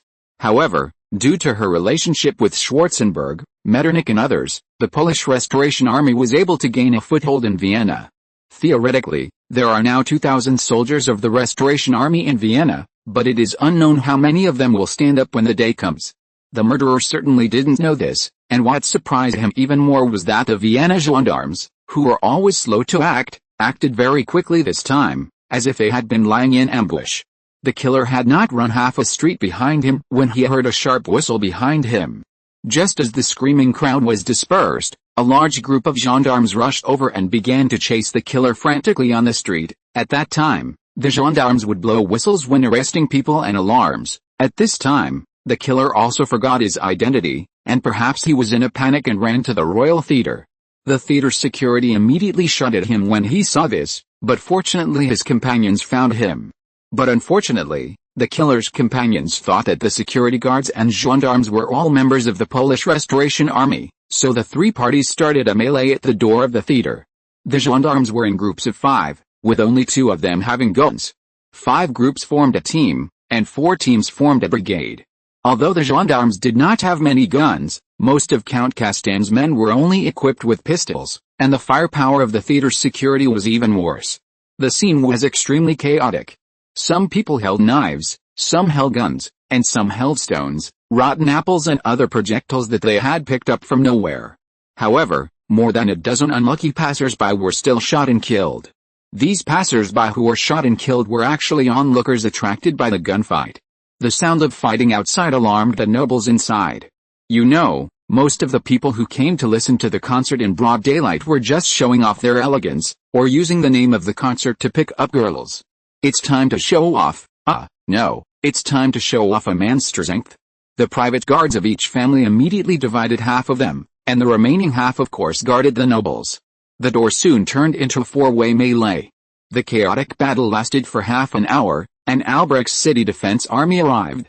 A battalion of city defense troops, with 2 4-pound cannons, surrounded the people in the battle. Seeing the black muzzle of the cannon, no one wanted to continue fighting, and they all raised their hands to surrender. It was not uncommon in history for 3 or 5 robbers to confront the gendarmerie police for an afternoon. It was just that they encountered the army, and even the strongest bandits had to bow their heads in front of the army's cannons. Of course, although the Vienna gendarmerie was not good at fighting and catching thieves, they were very good at interrogating prisoners. Count Castan's men directly confessed everything about Castan. They even talked about which street Castan liked to go to and which girl he liked to find. However, the gendarmerie did not hand in the confession directly, but gave it to Franz first. Franz, who was sitting in the carriage, picked up the pen and made some changes and returned it to the gendarmerie captain, asking him to deal with it as appropriate. To be honest, Franz and Count Castan had no grudges, but the count relied on his status to do whatever he wanted, which made Franz very unhappy. The count tricked the serfs in his territory out and sold them to the French to work as laborers in Algeria. They were trained to be death warriors and thugs, and used them to take the blame when necessary. As for why he supported the cause of Hungarian independence, of course, as long as he hung the banner of the independence faction, he could rationalize his crimes and whitewash them. Like most Hungarian nobles, he did not want real independence, but just wanted more and greater privileges, such as the right to levy taxes and the right to judge. When the captain of the gendarmerie saw the confession, he took a breath and poked the brim of his hat with his gun. Originally, a murder that might have been caused by jealousy immediately turned into a terrorist attack against the Austrian upper class and government officials. The captain of the gendarmerie quickly returned to normal. After all, it was the crown prince who changed it. What else could he say? Just do it, not only do it, but also do it beautifully. The captain of the gendarmerie handed the confession in his hand to the officials who came, and ordered his men to escort all the prisoners to prison. He would take people upstairs for a walk. He knew that wealth and honor are sought in danger. This trip would either lead to a smooth career or go straight to hell. In the private room on the 2nd floor, Count Castan was still drinking leisurely. What could the accusations of a few bandits do to him? Moreover, he was an official of Hungary. Unless the Regency Committee passed, it would be useless even if Metternich came. The captain of the gendarmerie rushed into the room with a group of gendarmes. 2 bodyguards wanted to stop them but were stopped by Count Castan. What do you want from me? Kid, would you like a glass of wine? In the eyes of Count Castan, the captain was just a child. It was not to describe age, but a kind of contempt. The meaning of wine, of course, was not to refuse a toast, but to drink a penalty. It also meant to pay money to settle the matter. The latest novel is first published on 69 Shuba. Count Castan, I suspect you are involved in the attack just now. Please come with us. If you are innocent, the law will give you justice. Oh? Is it the law of Austria or the law of Hungary? Count Castan smiled with a strong sense of sarcasm. I am a Hungarian nobleman and a member of the kingdom's political system.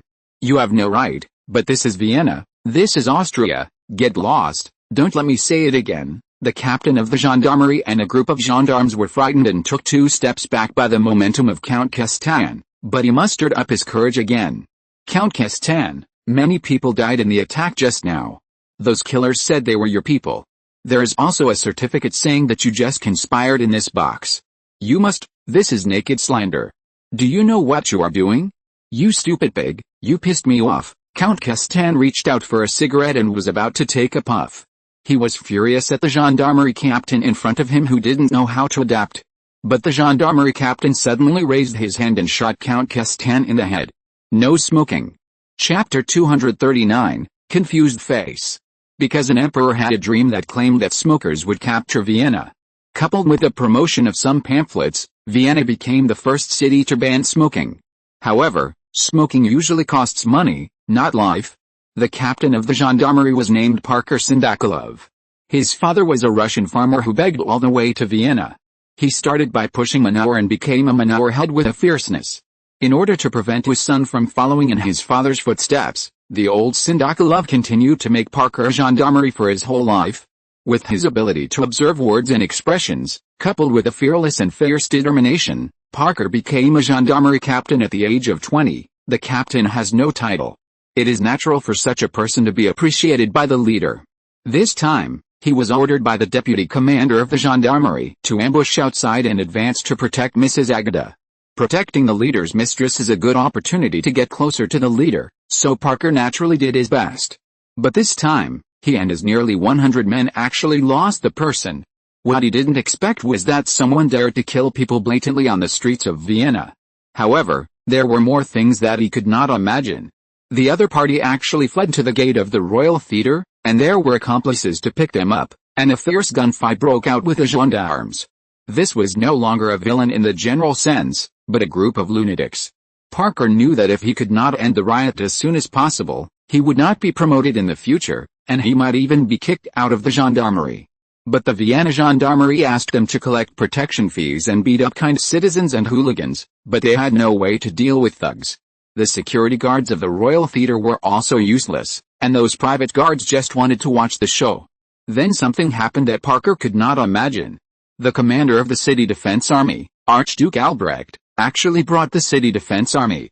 This was not surprising. After all, it was a royal place, and it was normal for the Archduke to be anxious, but why did the Archduke bring a cannon? Facing the black muzzle, Parker's surprise instantly turned into shock. Before Parker could recover, someone took him by the collar to meet a big shot, Crown Prince Franz. Although the Crown Prince is not very old, there are many rumors about him. For example, Catholic priests like to say that he is a saint, but why would this saint look for a small gendarmerie captain like himself? Don't be afraid, work hard, and make sure to find the real culprit behind the scenes. The Crown Prince only said this bland nonsense, but his aide asked to give the criminal's confession to the Crown Prince as soon as possible. Parker naturally understood what he meant. Needless to say, he immediately used all his skills to interrogate the prisoner. Count Castan never understood until his death why a small gendarmerie captain dared to kill him, let alone why he died. Normally, shouldn't the gendarmerie captain take the benefits and leave, and then find a scapegoat at random? Even if the truth is revealed, he should be sent back to Hungary for trial. How could he be shot and killed after just smoking a cigarette? Of course, the ban on smoking is just a false accusation, because his crimes have long been determined as treason, intent to murder government officials, and planning terrorist attacks, and Parker knows all these. Any of the above can sentence Count Castan to death, but his family is still powerful. However, the target of revenge will definitely not be the royal family, but a small person like Parker. Parker shot Count Castan, first for himself. This old bastard almost caused him to lose his job, and second, if he didn't kill him, he would not be able to survive if he dared to touch the woman of his boss. Third, no matter what purpose the Crown Prince has for killing Count Castan, it will definitely be a merit if he kills Count Castan. If he can get the respect of the Crown Prince, wouldn't he make a fortune? Fourth, if he kills Count Castan directly, he will take all the blame. As long as he can survive this time, all the dogs in the city will look up to him in the future. Finally, Parker knows that he is not a good person, let alone a hero. He is just a street cleaner, but if he has the opportunity, he doesn't mind doing this kind of work to eliminate harm for the people. It's just that the two bodyguards of Castan were shot away by the military police. Franz met Archduke Albrecht, who had come after hearing the news, and the two had a lot to talk about. The first batch of American Hall rifles imitated by the Tyrol arsenal had just been sent to Vienna, and Franz sent a batch to Archduke Albrecht for trial. Hull's breech-loading rifles have a serious gas leakage problem. According to the soldiers who used the gun at that time, the gap between the bolt and the barrel of the Hull's breech-loading rifle would cause too much gunpowder gas to leak out, and there was a safety hazard of gunpowder leaking into the bolt mechanism. This gun was only used in the City Defense Army for a month, and it was nicknamed Muddy Face. However, it was not muddying others' faces, but muddying oneself's face. The Hull rifle has a fast firing rate, but on average, there may be a gas leakage accident every 10 shots. This gas leakage accident affects the shooting accuracy at the least, causing the gun barrel to be blocked, and in severe cases, it can also burn soldiers.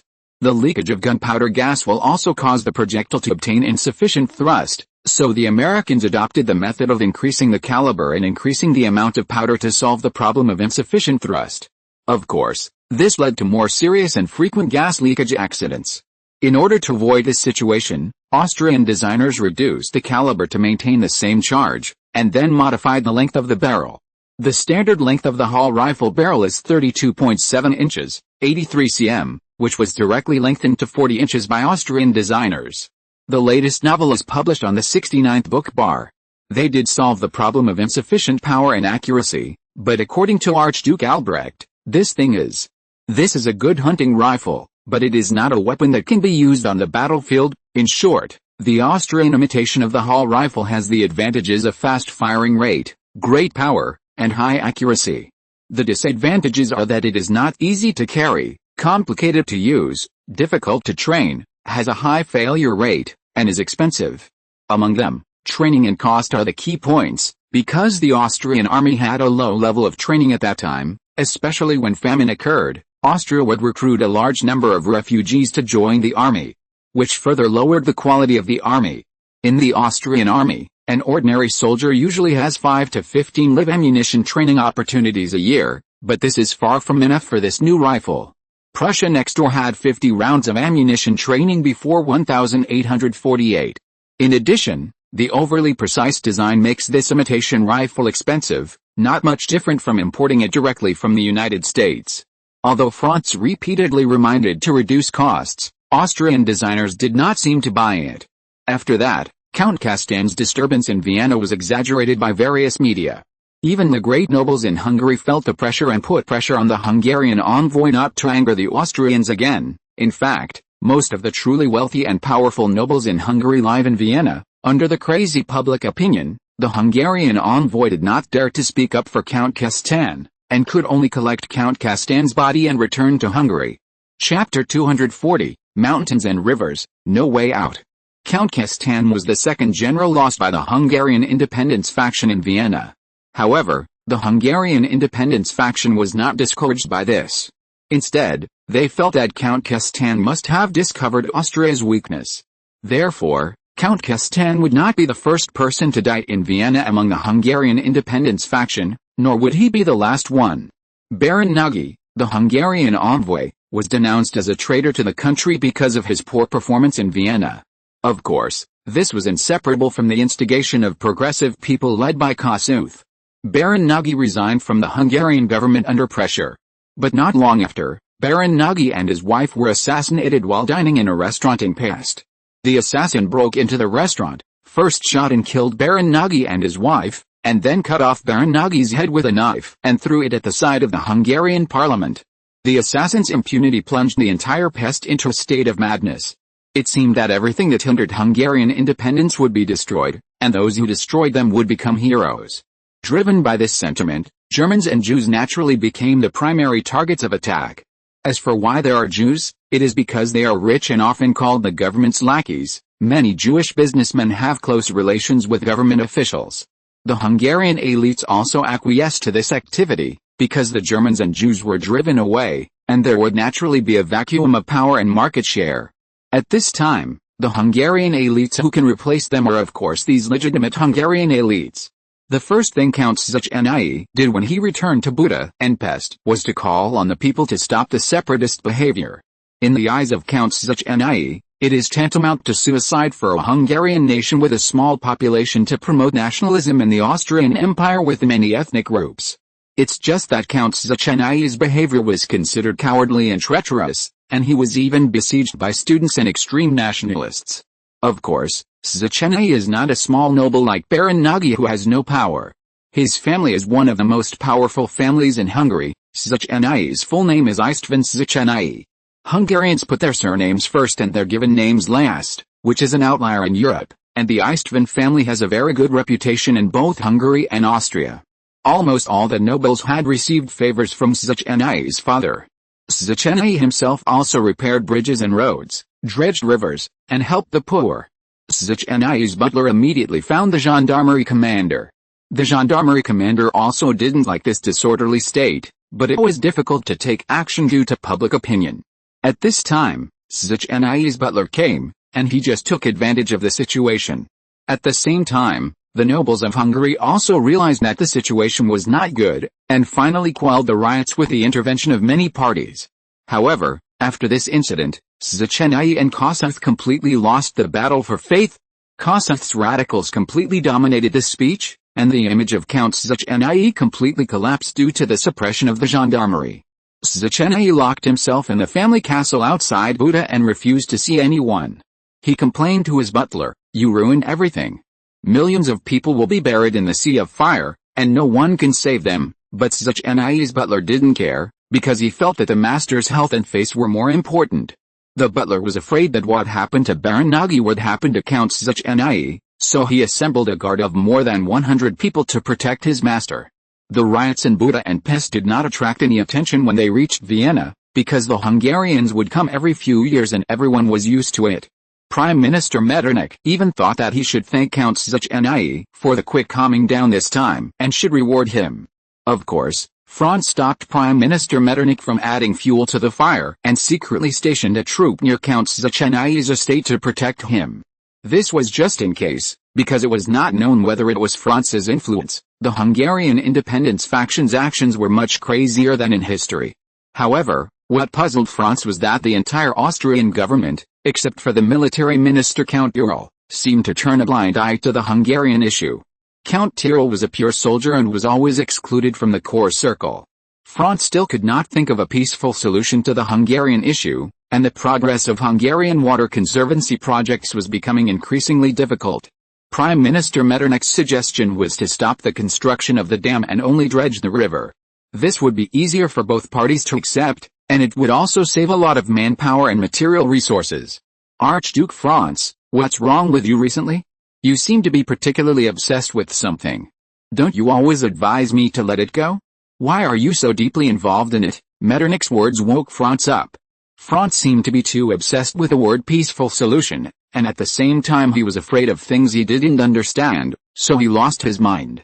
Teacher, are you saying that when a car reaches the mountain, there will be a way, and when a boat reaches the bridge, it will naturally straighten itself? Metternich understood for a while and said, Archduke Franz, if you change it to when God closes a door, he will definitely open another window. It will be easier for people to understand. Teacher, thank you. I opened a company in Bosnia and Herzegovina. Are you interested in investing, Archduke Franz? Didn't you say that the gold mine in Bosnia and Herzegovina was fake news? Has the gold mine really been discovered? The latest novels are first published on the 69th book bar. Oh, no. Teacher, since ancient times, gold diggers may not make money, but those who sell water and shovels will definitely not lose money. London, England. Robert Peel was a little overwhelmed, and his desk was filled with overwhelming bad news. The bandits and robbers in Afghanistan have become active again in spring. The challenges of the Indian princely states, among which the last independent Punjab in the Indian subcontinent is the most powerful. Ottoman and Sardinia are both asking for help. Egypt's 10,000 garrisons, and the so-called Doomsday Ark Society are all distracting Britain. The Americans are going to raise the price of cotton again, and Russia is preparing for war. The army of the Sevastopol fortress has increased to 20,000. At the same time, 2 more sailing battleships were launched by the Russian Black Sea Fleet, and the total number of battleships has reached 15. Although it is less than 1/10 of the British Royal Navy, it is still a disturbing number. France is robbing colonies in Africa and has contacted Belgium and Spain many times. There are even reports that the French have taken in the fleeing Don Carlos and intend to put him on the throne again. After Metternich returned home, there was no movement in the Austrian Empire, which made Robert Peel even more uneasy. Because Robert Peel knew that before the storm comes, there is often an uneasy tranquility. Of course, Robert Peel's biggest trouble now is the mess left by Palmerston. The money lost by the British government due to the complete failure of the trade war in Egypt was a small matter, but the recent rare floods swept across Britain. Food shortages were imminent. Someone recommended Professor William Morkel to Robert Peel. The professor made a detailed analysis of Britain's food reserves. At this time, Britain's food was only enough for the residents of Great Britain, and importing large amounts of food was obviously illegal. Then what should we do? We just need to prove that the Irish are not short of food. Chapter 241: A solution that is not a solution. Professor William Morkel did not leave behind a single book on economics, but he became the pioneer of the war of public opinion. First, William Morkel found some celebrities from the British upper class and asked them to comment on the famine in Ireland and whether the Irish needed help. Not only that, he also collected a lot of famous quotes for easy reference. Earl Walter Scott, an English gentleman who visited Ireland many times, wrote in his diary, "Talking about the suffering of Ireland at this time is like talking about a false disease. Just like dogs like to eat meat and children don't like to go to school." Moreover, Ireland at this time was extremely desolate. A small number of people in the north controlled 7/8 of Ireland's land and 90% of its wealth. How could the British upper class living on the island of Great Britain know the suffering of rural Ireland? What they have seen more is the prosperity of Dublin and the beauty of the scenery. As for the mainstream public opinion at the time, it was believed that the poor were stupid, dumb, lazy, greedy, and a collection of bad human nature. These upper-class celebrities were naturally the opposition, and they opposed any form of assistance to Ireland. In order to expand the results of the war, Professor William Morkel bribed the Times to publish an article criticizing the Irish for being lazy and likening the Irish to parasites who eat and wait to die.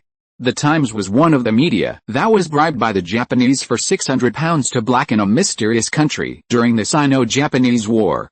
The Times would naturally do a good job after receiving the money.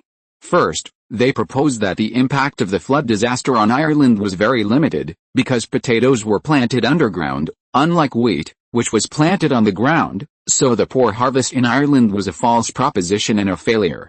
Second, Ireland's request for food aid was a conspiracy of the Catholic Church. The Catholic problem in the British Empire has a long history. Robert Peel himself was a conservative who firmly opposed the liberation of Catholicism. The problem of British Catholics began with the Glorious Revolution. In 1688, the famous Glorious Revolution in history took place in England, and the British praised this revolution to the sky.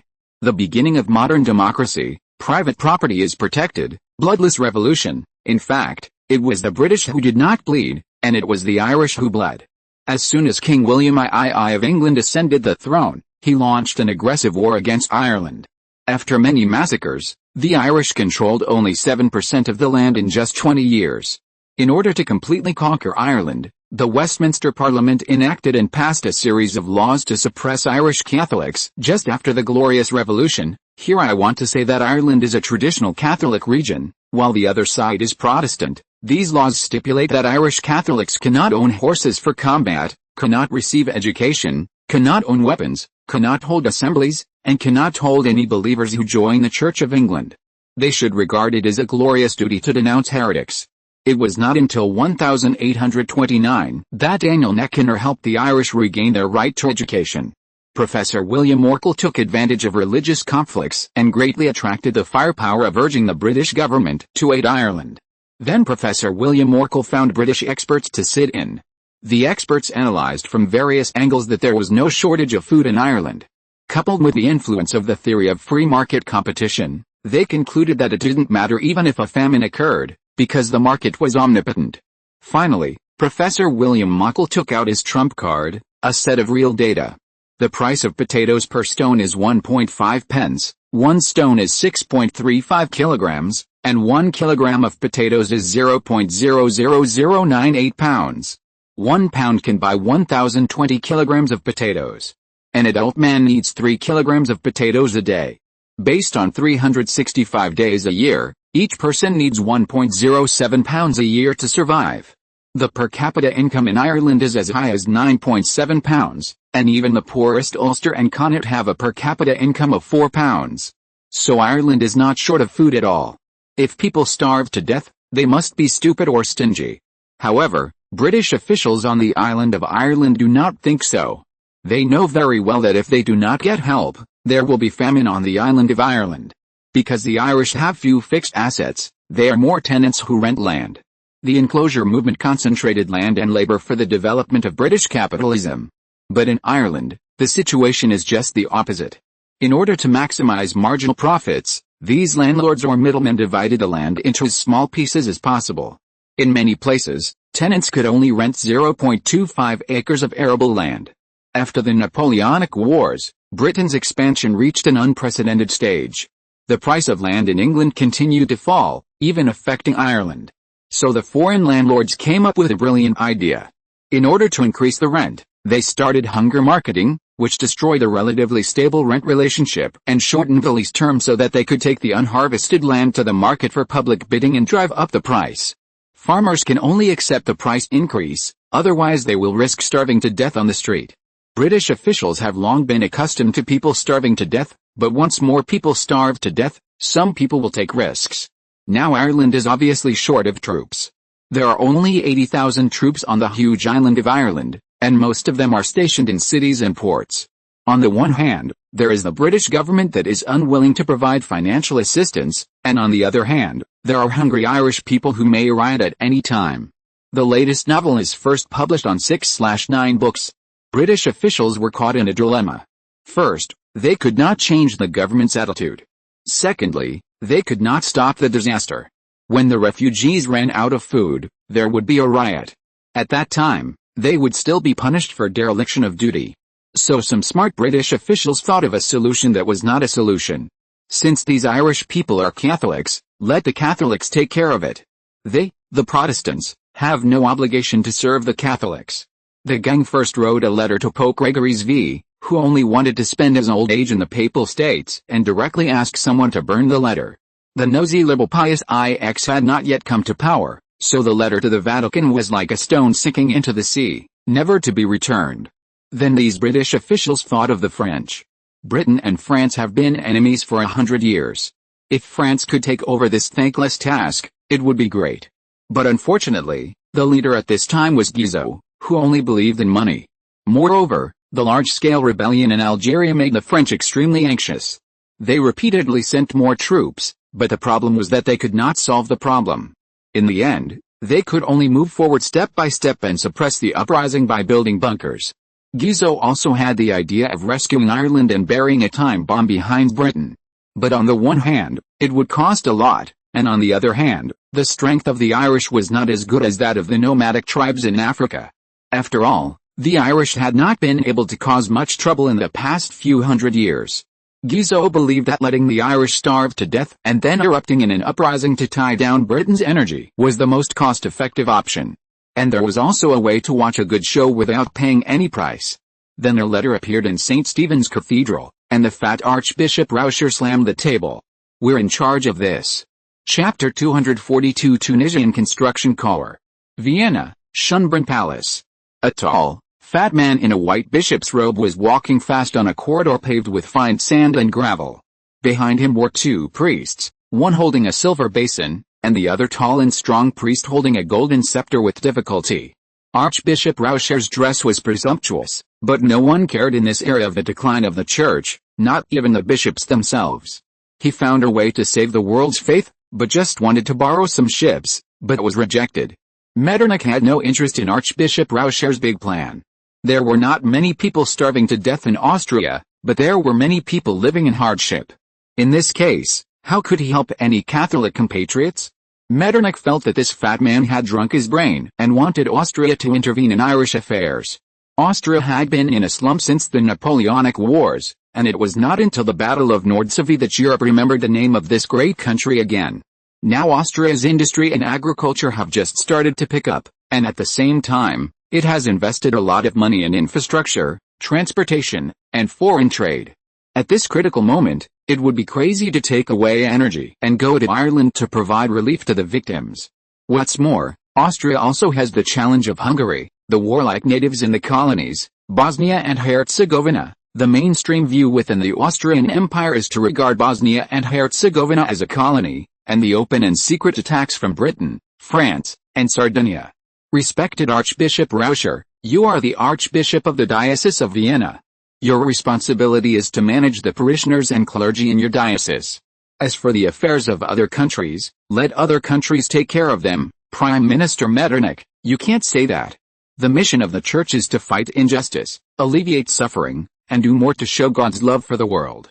As a Catholic bishop, how can I sit back and watch my Catholic compatriots suffer? Metternich glanced at Archbishop Rauscher's cloak and bishop's robes woven with gold and silver threads, and said sarcastically, why not alleviate the suffering of the people of the Austrian Empire first, starting with yourself?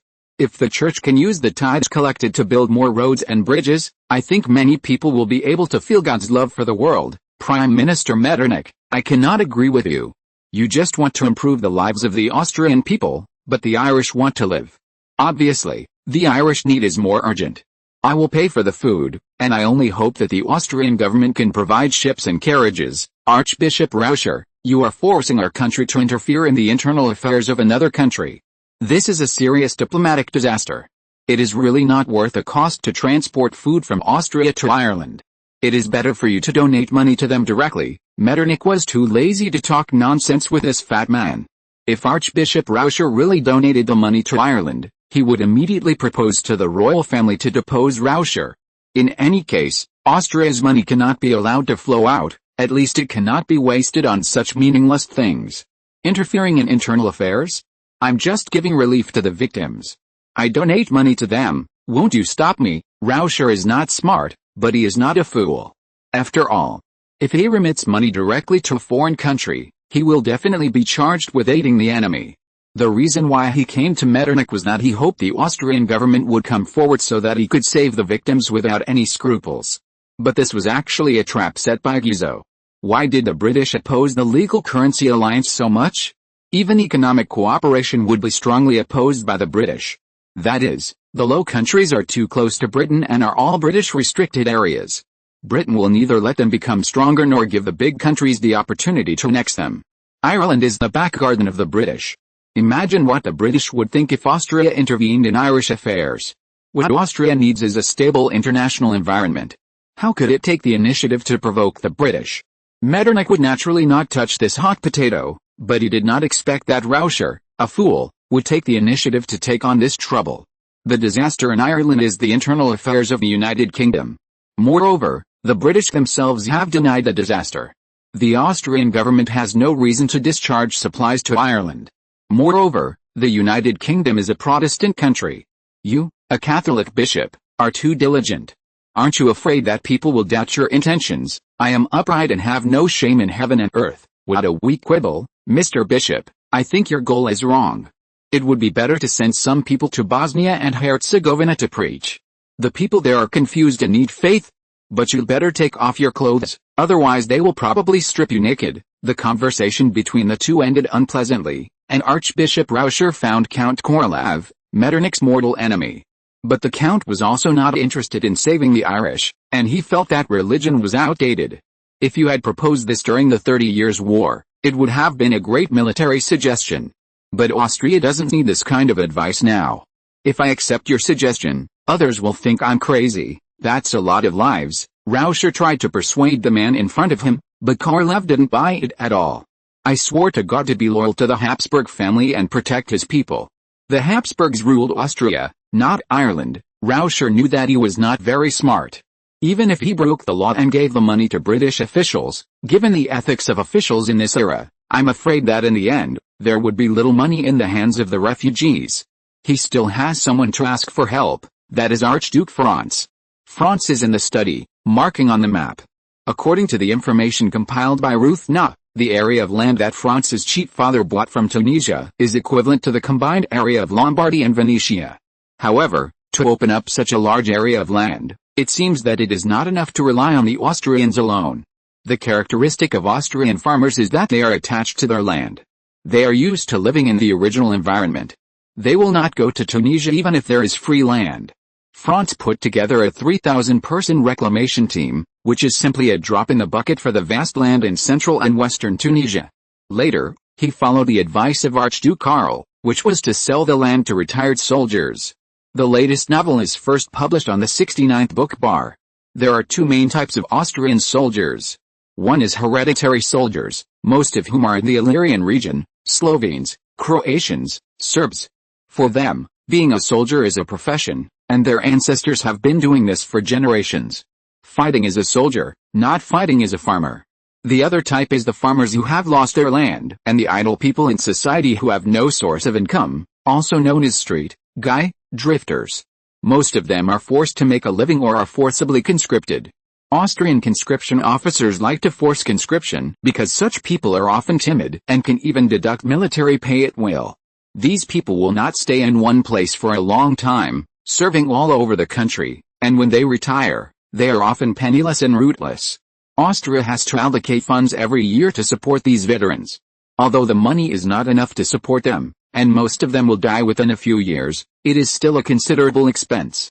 Franz simply took on the task of supporting the veterans, sold the land in Tunisia to them, and divided them according to military units, which is convenient for management and can help them better adapt to the life of land reclamation. Maybe in the future, a Tunisian construction corps can be established. Even so, Austria's colonial plan is still seriously short of manpower, and perhaps it will be better after large-scale industrialization. At this time, Archbishop Rauscher angrily opened the door of Franz's study and thought about the wording. Archduke Franz. Millions of people are going to be homeless, that's great. Chapter 243.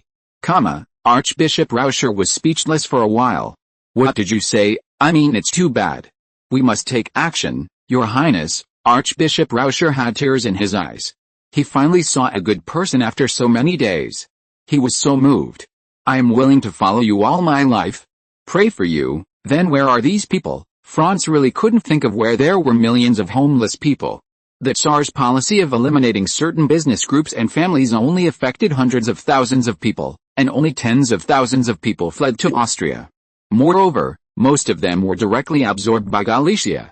The officials sent by Metternich to receive refugees received a lonely one, and finally only waited for a few thousand refugees to go to Hungary to build dams. On the contrary, those smart guys in Vojvodina province fled to Hungary and became the biggest beneficiaries of government projects. However, some of these refugees were absorbed by the local area, and some returned to their hometowns after getting enough money to buy land.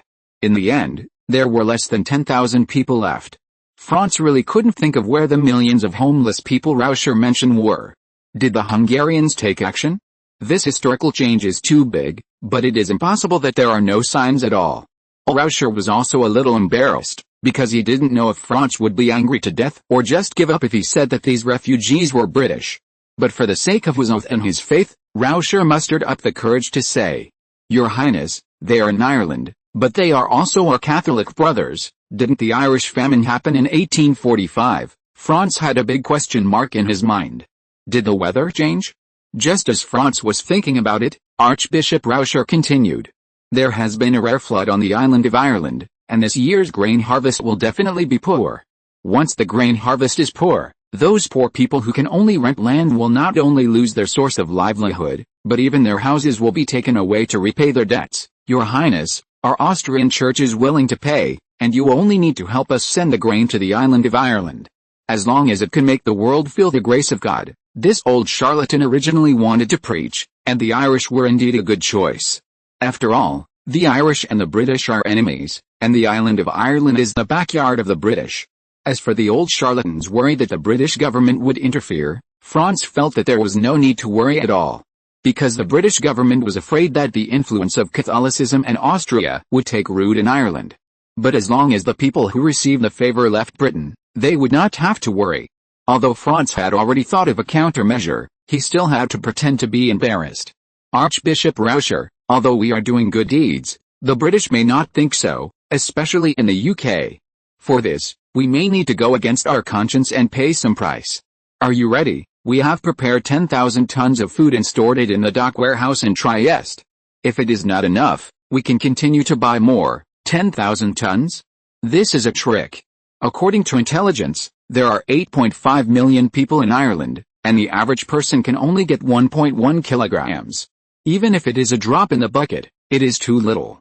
Besides, 10,000 tons of wheat shipped to Ireland is more than 2 million guilders, more than 200,000 pounds. Not to mention that 80% of what these charlatans bought was not wheat, but potatoes or cheap goods such as corn and rye.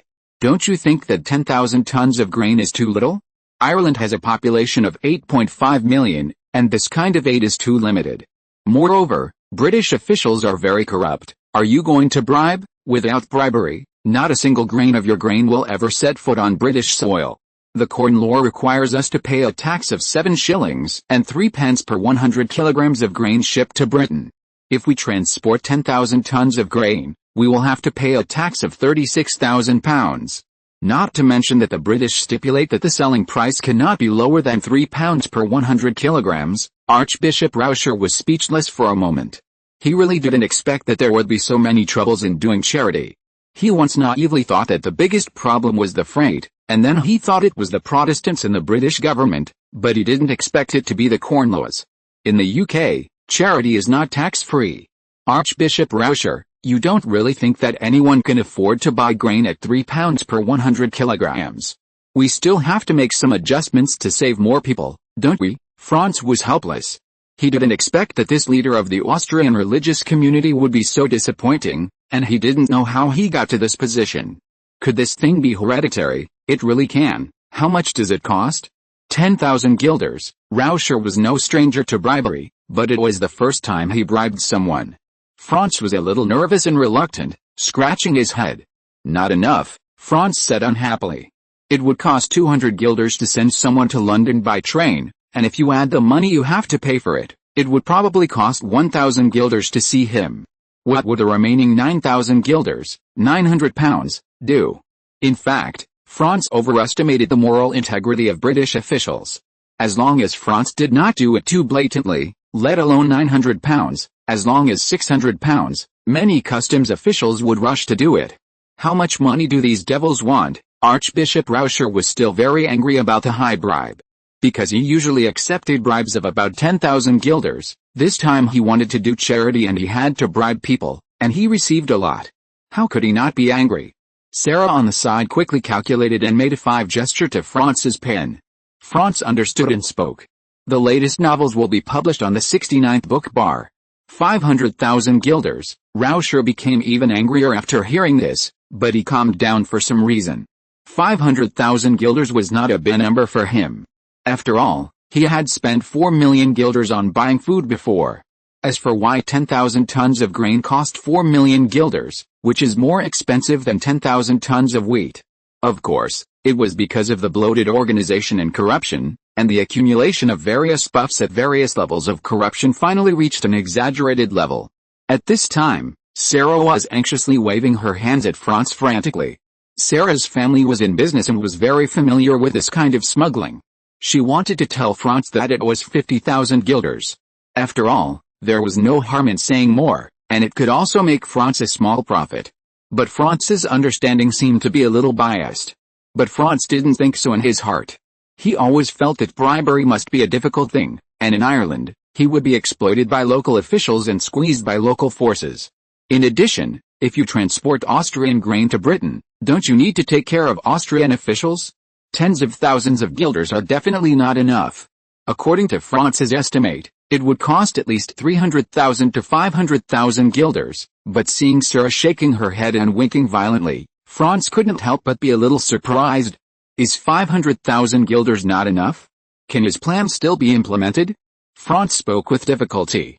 5 million dongs, thanks to book friends Shen's Haubu Wuxiang Shifengdao and Ziatan 246, for the rewards and book friends Yun Fiang Kagashi, Shen's Haubu Wuxiang Shifengdao, Ziatan 246, book friend 2020328152043971 for the monthly tickets and everyone's support. If you're listening to this novel on a channel other than Fanfic World, it means they downloaded and uploaded it without effort. We cordially invite you to visit our channel, Mundo Fanfic Novelis. There you'll find the original version of this story and you can explore many other novels of various genres. We're waiting for you to immerse yourself in a world of incredible novels. Chapter 244 Tunisia, Part 1.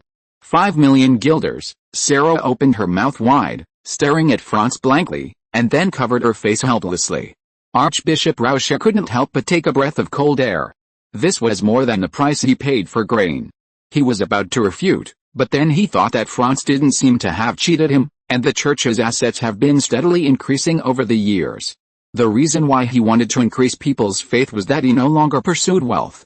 Luthichen's water ground Zen stick weighed 62 kilograms, Guangguang's Qinglong Yan'ayu sword weighed 82 kilograms, and Archbishop Rauscher's pure gold scepter weighed 105 kilograms.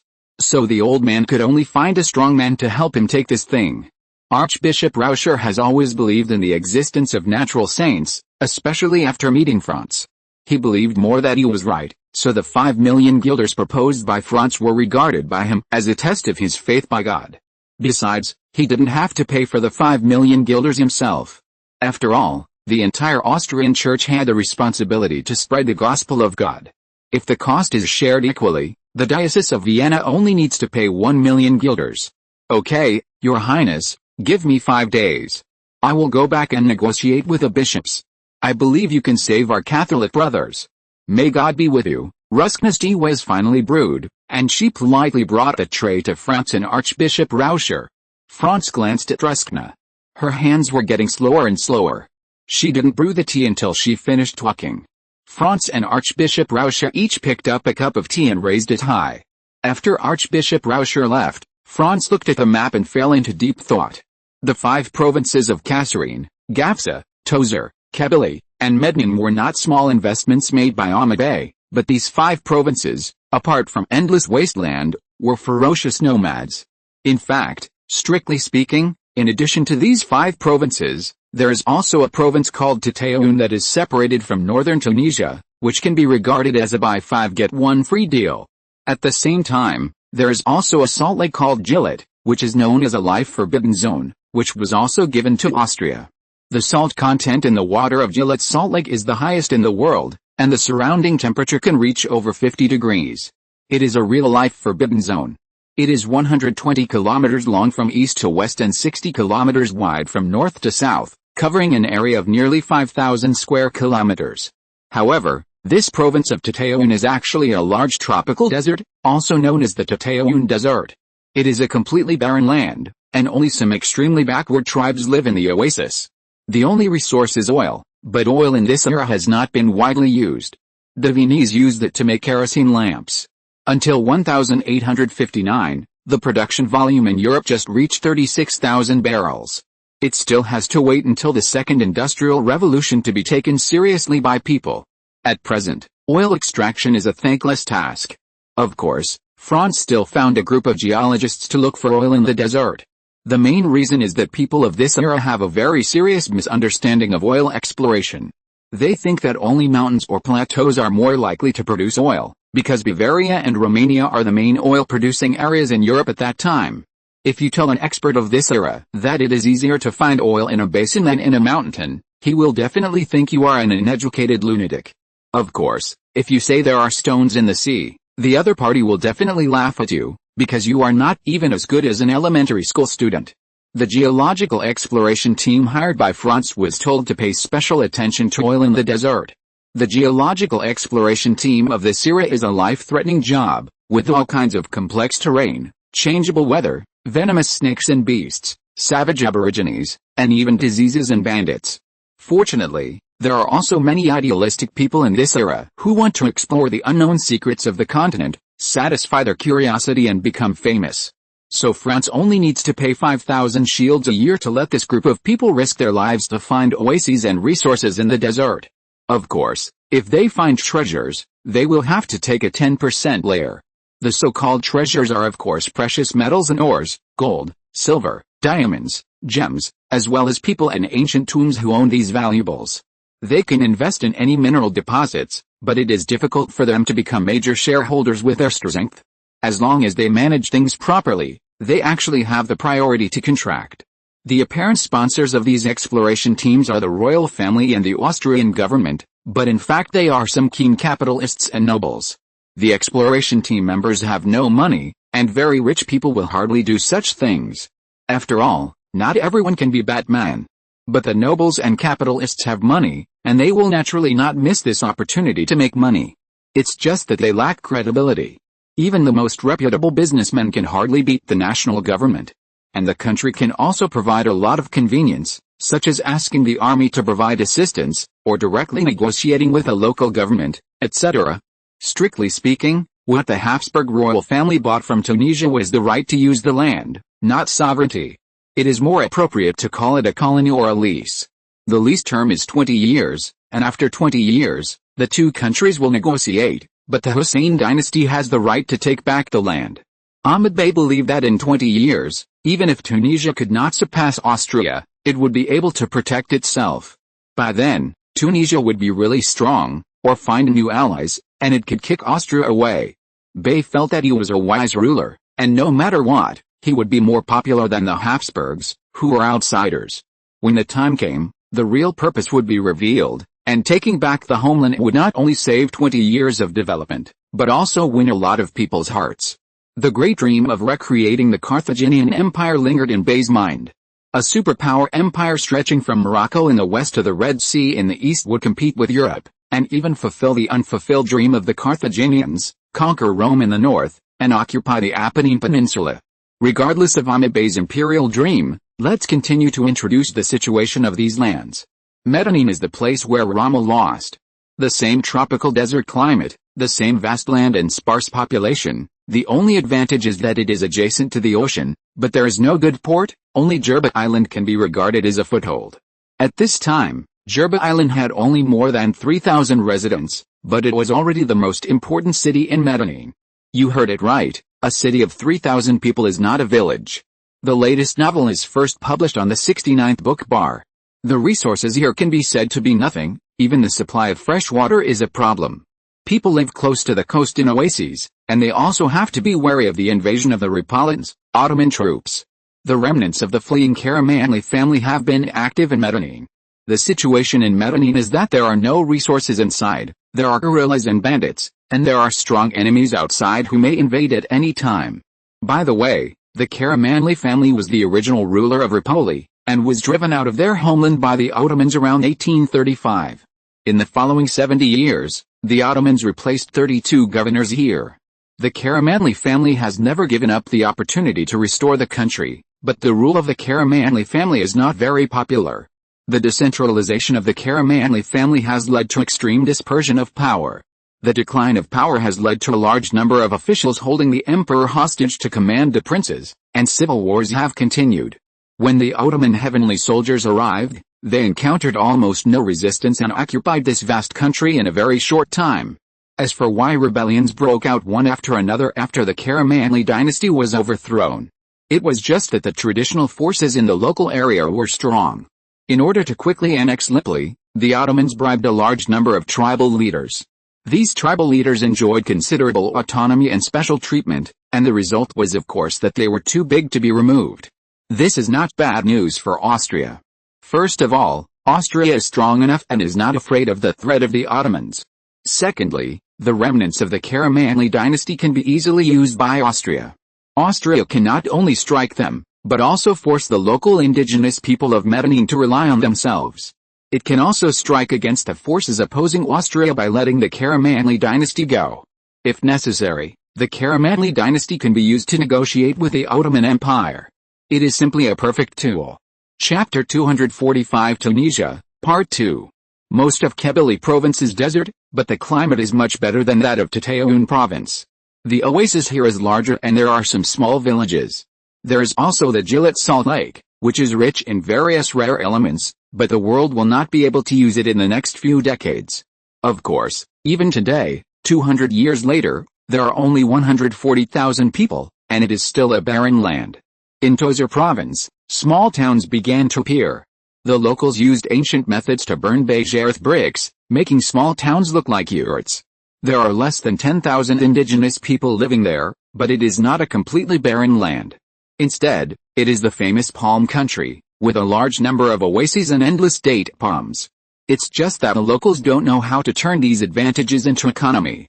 Even if they know, there is no road to transport. So the first thing Austria has to do is to build a road from Jerba port to Tozeur, and of course it would be better to build a railway. This was once an important city on the ancient Sahara trade route, but with the passage of time, the civilized city no longer exists, leaving only a group of indigenous people who can use traditional methods to burn bricks. Gafsa province is located in the north of Tozeur. It was once the trading post in Roman times. However, after thousands of years, the once wealthy trading post has become a desolate and lawless place. But this is good news for Austria. It can be revitalized with simple development. It will be an important area for Austria to develop in Tunisia in the future. It can absorb 200,000 to 300,000 immigrants and be self-sufficient. The tropical savanna climate is much stronger than the tropical desert climate. At least it will not kill people with heat. The local population is sparse, so it will not be too difficult for Austrian immigrants. At the same time, it is easy to develop because there is a foundation in the past. Gafsa will be an area that Austria will focus on developing in the next 10 years, but the initial development will focus on allowing agricultural immigrants to survive. Kasserine province is a completely wild place at this time, with almost no towns, and even no large settlements. Countless beasts and poisonous insects live in the lush grasslands, and the dense forests in the west are even more uninhabited. But it has great potential and will become an important agricultural and animal husbandry area in the future. The Kasserine grassland is rich in alpha grass, which is not only high-quality livestock feed, but also can be used to make cables, mats, and shoe linings. After impregnation, it can also be used as textile raw materials and high-quality paper. Moreover, the land has a higher carrying capacity and can accommodate more immigrants. In short, the 5 provinces ceded by Tunisian Grand Prince Ahmed Bey are almost all barren land. According to Bey's own estimate, it will take at least 1 million people and 50 years to develop these provinces. The investment is even more astronomical. If you hand these places over to the Austrians, you can take back the land after the 20-year period. Wouldn't it save a lot of effort and money? Of course, even if the Austrians refuse to leave, at most they can sign another 20 years. The Austrians will just pay money and work for Tunisia for 20 years for nothing. If the technology of this world does not develop, Bey's idea is not wrong. Unfortunately, the technology of the 19th century has made rapid progress, and everything in this world will develop rapidly at a speed he can't imagine. The wheel of history will run over this ambitious man and his Hussein dynasty mercilessly. In order to complete Austria's first overseas march, France needs about 700,000 people. Of course, not so many people are needed in the early stage, and the land cannot support so many people. The first 5,000 immigrants from Austria have arrived in Tunisia, along with 500 Austrian veterans and their families of 2,321 people.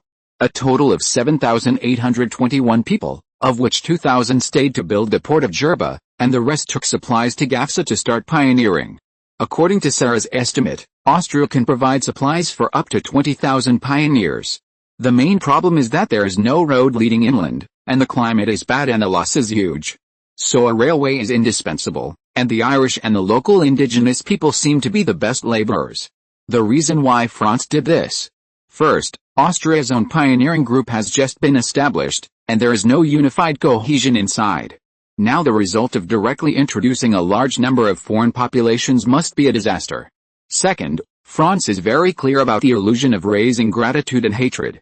It is okay to be a good person, but the final result of a good person who does not seek rewards can only be exhausted, or be used by others, or even be counterattacked by others.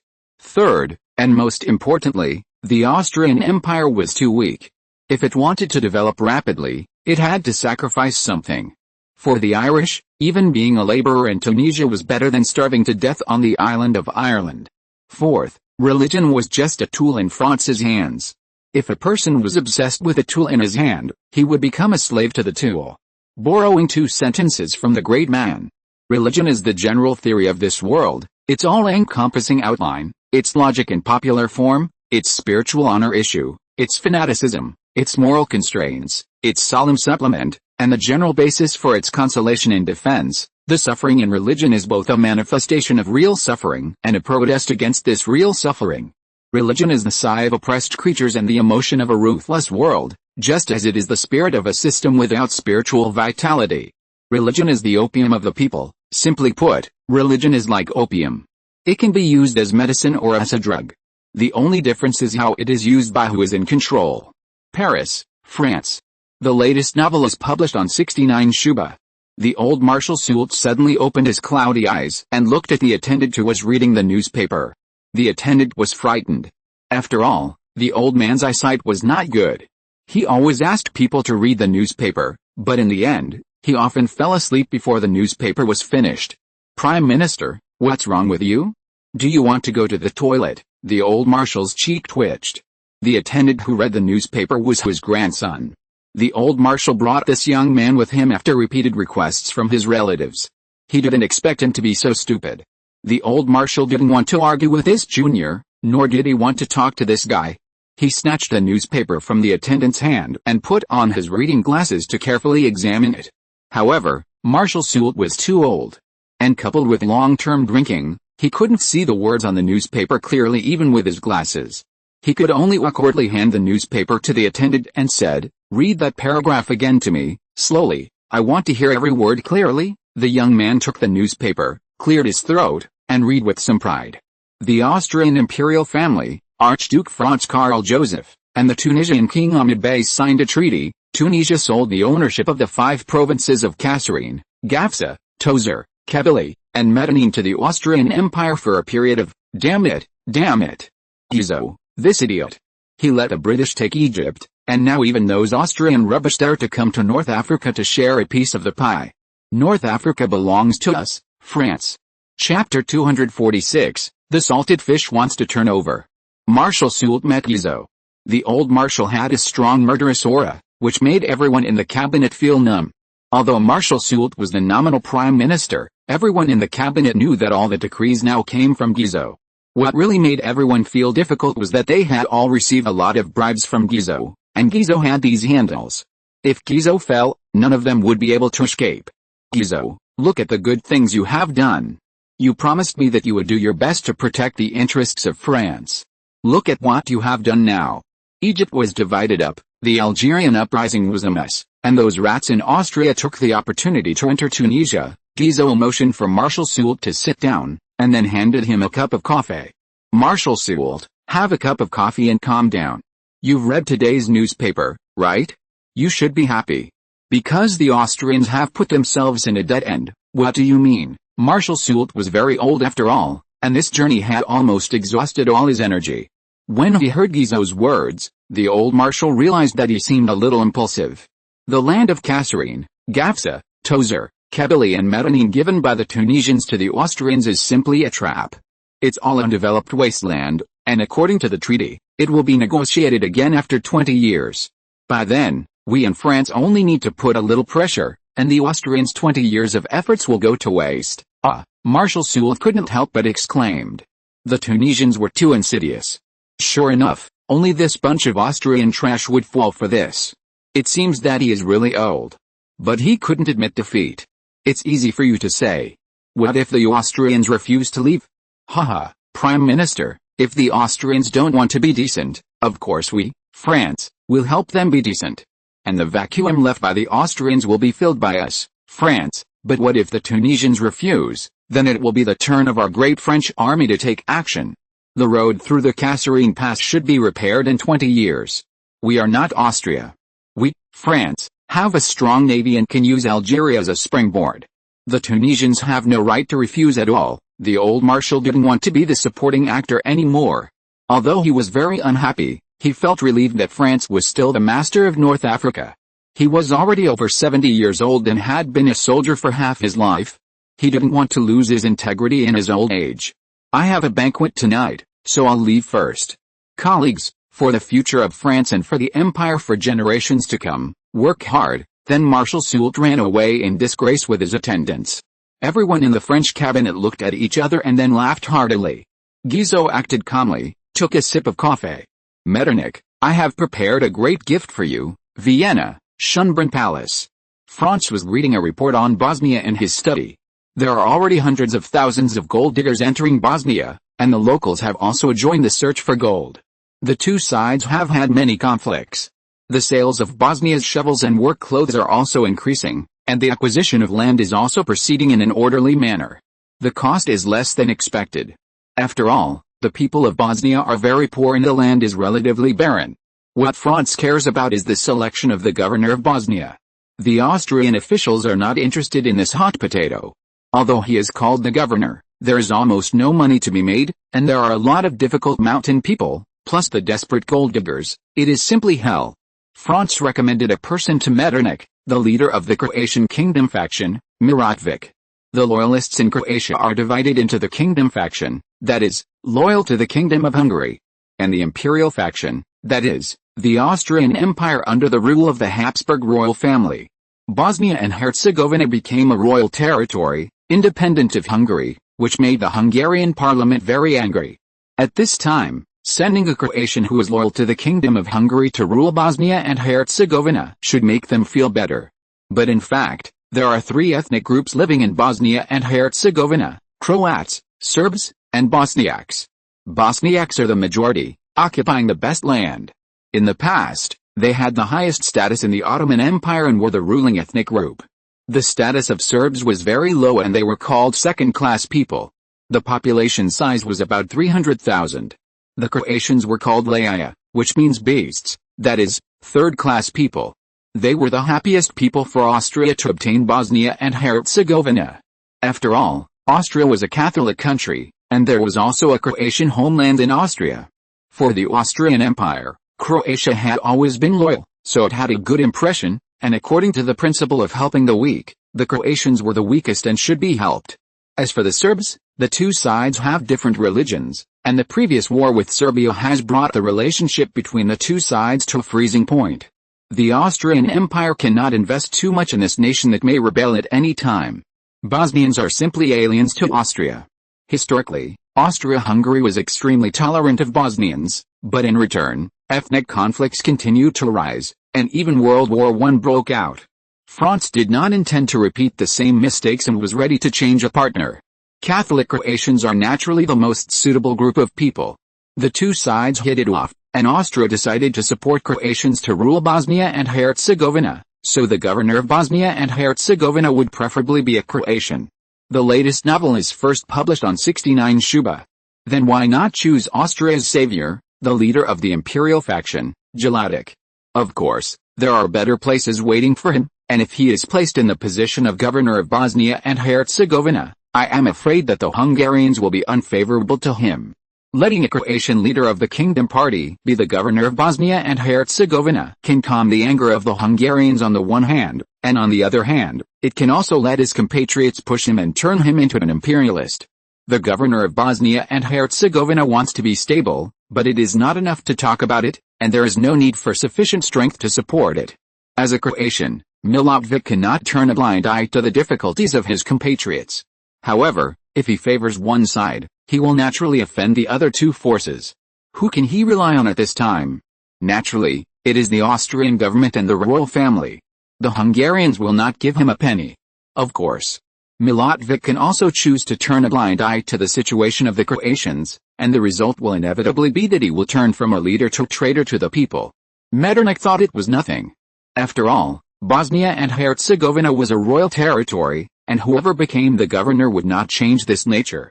As long as the size of the Kingdom of Hungary was not expanded, it would be enough. Count Kolarov did not need to oppose such things. After all, there was a great probability that there would be unrest in Bosnia and Herzegovina. Random suggestions would only bring trouble to oneself. It was better to shut up and watch the show. As for who will be the governor of Bosnia, Kolarov thinks it is not important, because no one can change the ethnic and religious composition of the local people. As long as ethnic and religious conflicts exist, there will be a chance for Metternich sooner or later. As for whether the Croatians will stand on the side of the Austrian Empire, Franz thinks that as long as they are not crazy, this is not a problem. Chapter 247 Bribery. Franz was still worried in front of the map. Sarah quietly walked to Franz and whispered, "Archduke Franz, I said 50,000 guilders. Otherwise, I will chase the Archbishop back." Ruskna had been fiddling with the teacup since just now. Although Franz didn't understand it, he seemed to have seen it somewhere. Franz was shocked by Sarah's words. "Is it really 50,000 guilders? I thought it was 500,000 guilders." Sarah was speechless. "Then you said 5 million guilders." I have never seen anyone bargaining with clergy. They are gods. Franz pinched Sarah's face and laughed playfully. You, a guy who has almost committed all the 7 deadly sins, are not qualified to talk about faith? I thought that after passing the customs, there were still local officials to deal with, and the tolls, personnel, and losses all needed to be calculated. Sarah slapped Franz's arm. She didn't know why she was always bullied when there were 3 maids. Is it because of her small stature?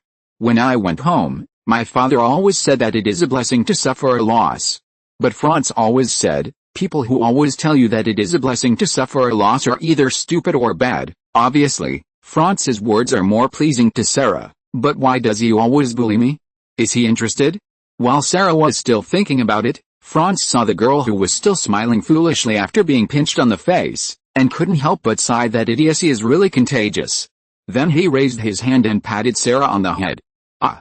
What are you doing? It's time to get up. I'm talking to you. Sarah was born in a merchant family, and she learned so much modern knowledge from Franz. In addition to her understanding of Franz's plan, she has become Franz's business advisor. The Archbishop has paid so much, why can't you let him go? The Archbishop is doing charity.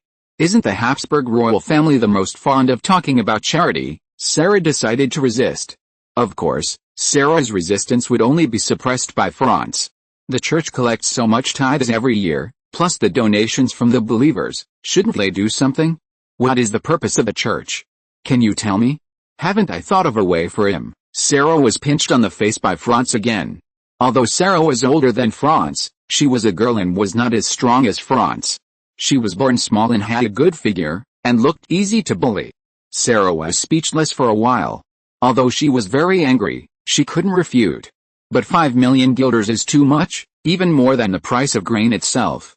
If the Archbishop privately sent someone to contact the British, would he think we were cheating him? First of all, we didn't cheat him. As long as we accept it, we will do it. This money is just to ensure that the whole plan is foolproof. Second, the Archbishop is almost useless, but only his character is trustworthy. Sarah thought about it. Although the fat man likes money and power, he doesn't seem to have done anything that harms the world. As for the 5 million, it seems that it is really nothing to the Austrian church. After all, the Austrian church can collect tithes. The most profitable place in Austria should be the church, with almost zero investment, high returns, and a good reputation. In addition, the Catholic doctrine does have the principle of alleviating the suffering of the world. And the British are fickle. So there is nothing wrong with preparing more money for emergencies. Sarah finally convinced herself and looked at Franz. Okay, you are right. Can you let go of your hand? Your face is getting big, sure, but you should talk to your family and see if you have any connections with the British. My family runs a bank, not a grain seller, so what connections can there be? Why don't you let those Russian women go? Aren't they very powerful? They can even deal with the British intelligence agency. Why are you jealous? Just say you have committed the 7 deadly sins, and you still don't admit it. No, Sarah answered simply. They have the ability, but they are not suitable. If the incident in London is exposed, they will be trapped if they go now. The enemy is in the dark and we are in the light. It is not wise to let them go now. They are still very useful. Sarah came over mysteriously, sniffed, and then crossed her arms. Isn't it because of their lack of ability? If they had established an intelligence network in the UK in advance, wouldn't they not have to guess it here? You make it sound easy. Do you think setting up an intelligence organization is the same as opening a bank? Just register, buy a piece of land, and then hire some people? If these intelligence personnel are not careful, they may even lose their lives. Franz was a little angry. Sarah thought intelligence work was a little too simple. That's because you always like to be sneaky. Isn't it better to be open and above board? How can an intelligence organization be so blatant? Franz suddenly thought of something. He seemed to have always complicated the problem. An intelligence organization does not have to be a group of 007s, it can also be a group of inconspicuous little people. You are really a genius. Franz picked up Sarah and turned around twice. Sarah thought to herself, Franz is really interested in me. Then, under the influence of centrifugal force, Sarah flew to the sofa. Franz walked away alone, leaving Sarah alone on the sofa in a daze. Riskana put down the teacup and tea set in her hand, picked up Franz's coat, and left. The latest novel is first published on the 69th book bar. To bribe the British customs, There is no need to find any chamber of commerce, the government, or send spies. Just go directly to the British ambassador, who is Mrs. Sophie's partner anyway. And according to intelligence, it was he who instigated Mrs. Sophie to buy land in Tunisia. Of course, buying land in Tunisia was originally part of Franz's plan. Although it was a bit unexpected that the British proposed it, it would not affect anything. Franz came to Madame Sophie's bedroom. Franz's cheat father came out with a clip on his face. He must have been abused. "Father, what's wrong with you? Your mother scolded you for fishing. Did you go to the fountain again to fish? Yeah, did you catch anything?" "No." Abba Franz helped to remove the frame on his father's face, and he cried out in pain. Franz felt a little sympathetic to this man who was not very smart. Madame Sophie did not give her husband any face. "Otherwise, I will go fishing with my father next time. I know where I can catch fish." Okay, Franz, do you have a helmet? Do you need to wear a helmet when fishing?" Franz was a little confused. He just thought that the mental patient was thinking too much, so he agreed to a few words and sent his father away. Franz entered Madame Sophie's bedroom without any obstacles. Count Schussel at the door greeted Franz with a smile. "Archduke Franz, your mother is changing clothes. Why does she need to change clothes?" Franz was a little confused as to what these two people were doing. Chapter 248 Fishing? Frying fish. Mrs. Sophie is a devout Catholic, so she will most likely help the Archbishop's request. Knock, knock, knock. Count Schussel knocked on the door immediately when he saw Franz's insistence. "Madam, it's Archduke Franz who wants to see you. Come in." Franz saw that Mrs. Sophie had changed into a brand new dress and was wiping her hair with a towel. "Mother? Were you taking a bath just now?" "Fishing," Mrs. Sophie said unhappily. Franz scratched his head. "Did your father push you into the water?" "No." Franz was relieved, thinking that Mrs. Sophie liked to take a bath more. But who knew that Mrs. Sophie continued. "He blew up the fountain. Aren't bombs of this era detonated with fuses?" Franz was very confused, because the fuse should be extinguished when it enters the water, so he said casually. "How is that possible?" Mrs. Sophie grabbed Franz's face and said unhappily. "It's all your fault. The new grenade developed by the Royal Academy of Sciences was played with by your father. Fortunately, it exploded in the water, otherwise you would never see your mother again. Can you please stop playing with such dangerous toys?" Franz covered his face and said vaguely. "Mom, stop pinching me, it hurts." Madame Sophie shook her hand and poked Franz's forehead with her finger. "You kid, why do you still let those scientists make such dangerous things? Can't you continue to make some cosmetics, clothes and so on? Don't you like listening to music? Why do you still use knives and guns at concerts?" "Mother, this is not a toy, it is a weapon that changes the world. They started it first at the concert, and I was forced. Now people are dead, you can say whatever you want. War is not a game, you need to have war for life. Don't worship people like Napoleon, you will become an emperor in the future, and every decision you make will determine the life and death of tens of millions of people." Franz wanted to refute a few words, saying that he did not take human life as a joke, but when he saw the look in Madame Sophie's eyes, he knew she was serious, so he could only change the subject. "I know, Mother. I came here this time to find you to save people." "Save people? Save who? Why do I feel that what you study all day is to harm people? Those gold diggers in Bosnia and Herzegovina cannot be stopped, and they are in conflict with the locals every day. You also sent some Russian refugees there. Are you going to make a coup?" Madame Sophie knew the word making a coup because of Franz. But Franz never thought that he would be so embarrassed by this word one day. Bosnia and Herzegovina is originally sandwiched between the three major religions, and there are three mutually hostile countries around it. Now it happens that our Austrian Empire occupies it. I just want them to be as quiet as possible. If the control is not strong enough, rebellion will break out and more people will die. But can we tame those mountain people who have not surrendered to the Ottomans for hundreds of years just by relying on the false news of the discovery of gold mines? And let me tell you, those gold diggers who came from all over the world are all desperate people. Is it really a good thing to let these people gather together? Mrs. Sophie was still quite puzzled about this. Only with common interests could we work together. The news is fake, but the land is real. Land is more valuable than gold, especially undeveloped land, which contains various minerals and various opportunities. Moreover, the two most important areas of Bosnia and Herzegovina, Banja Luka and Sarajevo, will be connected to Zagreb, the capital of Croatian province and a military stronghold. Building railways requires a lot of labor, and the remuneration for building railways is much higher than their income from farming or hunting, so you want these pagans and desperados to build railways for you. Mrs. Sophie accidentally exposed her inner thoughts and smiled awkwardly. Other sects, gold mining makes money, and building railways also makes money. It's not bad to make money. And what do we sell them shovels and pickaxes for? My son never cheats people. What we sell to them can definitely be used to their full potential. Franz smiled with some pride. Why would they obediently look for gold mines or build railways instead of continuing to be bandits? Mrs. Sophie continued to ask. Franz smiled mysteriously. Because along with the gold diggers, the army, and the refugees, cheap grain from Austria also came in. The grain production in Bosnia and Herzegovina is already very low, which is an important reason why local bandits are rampant. Once cheap grain from Austria enters Bosnia and Herzegovina, the local grain growers will definitely not continue to do business at a loss. They will either choose to go panning for gold or switch to growing other crops.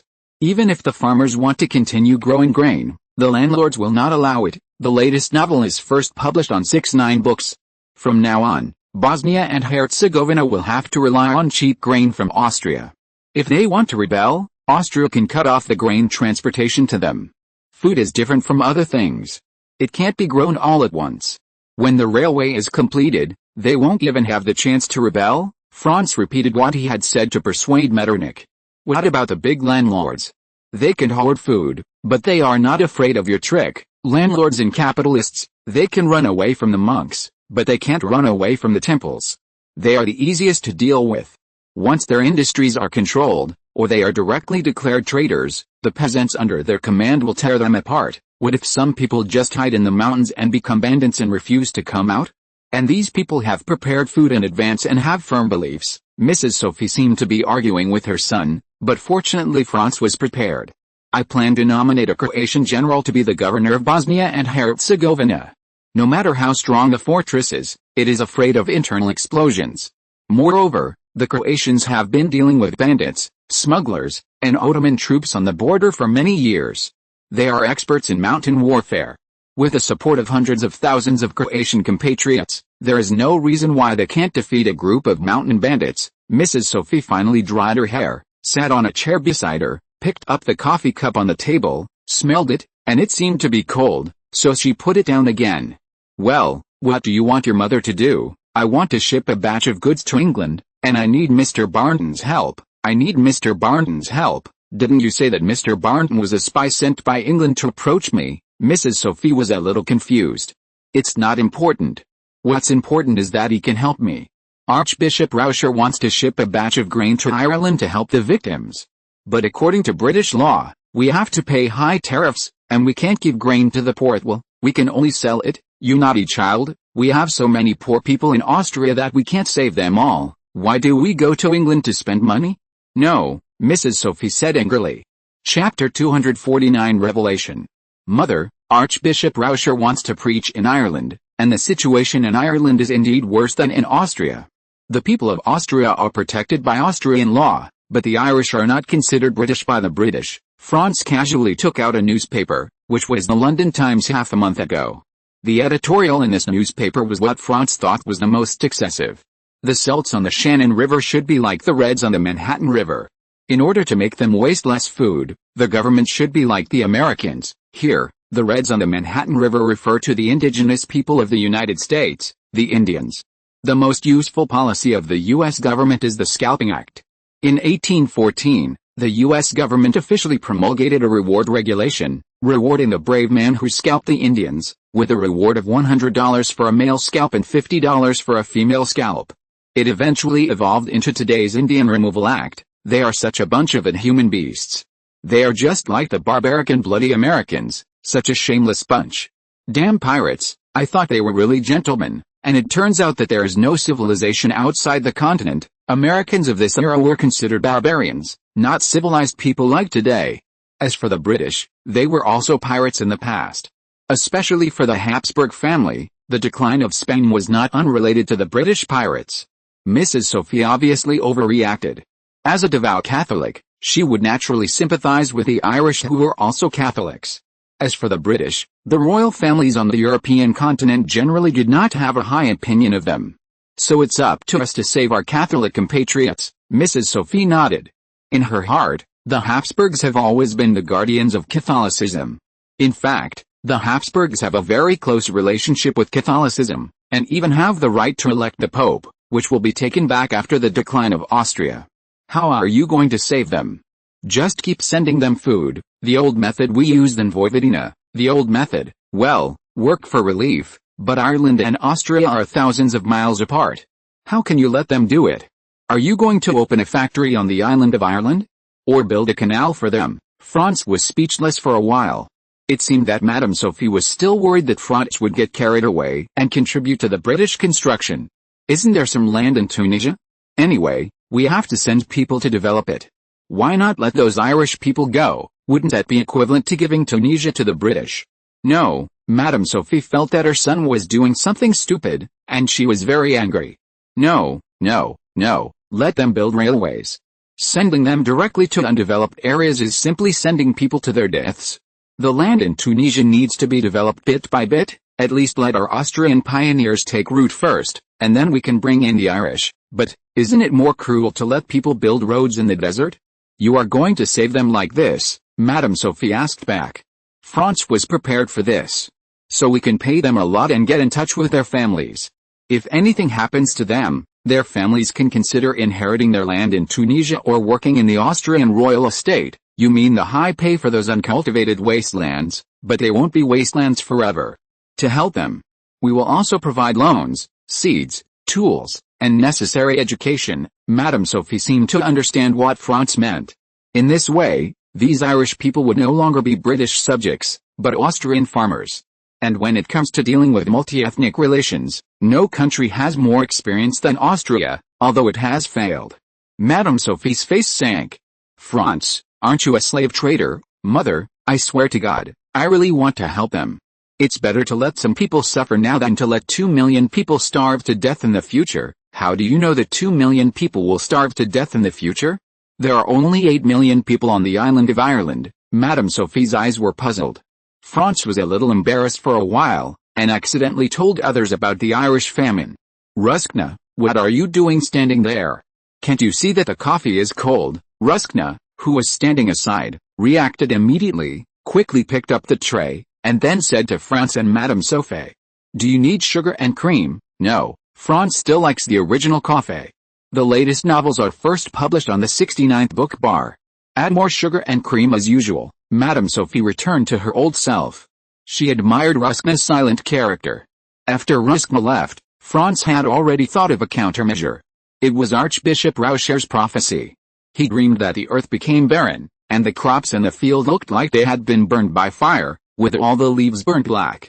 Soon the potato stems and leaves died, and the crops underground were not spared. Millions of people were forced into narrow courtyards, countless poor people were crying and waiting for rescue, and the devil's soldiers guarded the port. Even though countless grain ships passed by, not a single grain could enter Ireland. Mrs. Sophie asked half doubtfully. Just based on a dream, are you willing to help like this? I don't think you are a devout believer. You don't even believe in the stories in the Bible, so how can you believe in the dreams of an archbishop? Although the archbishop is full of problems, he will not harm people. I still believe this. The archbishop has done a lot for the people of Austria over the years, Franz explained. After Rauscher took over as archbishop, the money the whole church spent on the people increased sevenfold. Every year, bishops resigned because their good days were over. The whole church became more pious, at least there were fewer scandals than in the past. This dream might be a revelation from God to the archbishop. Madame Sophie thought about it and felt that Franz was right. Archbishop Rauscher spent the most money on charity among all the archbishops in history. Especially after he came into contact with Franz, his investment in charity, education, and theological research, science and medicine, exceeded the income of the church. Therefore, Archbishop Rauscher was attacked by a large group of priests and bishops every year.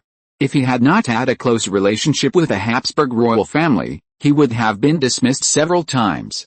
In particular, the theological research he invested in was called Judas silver coin by Catholic priests. Well, I will go to Mr. Burnton.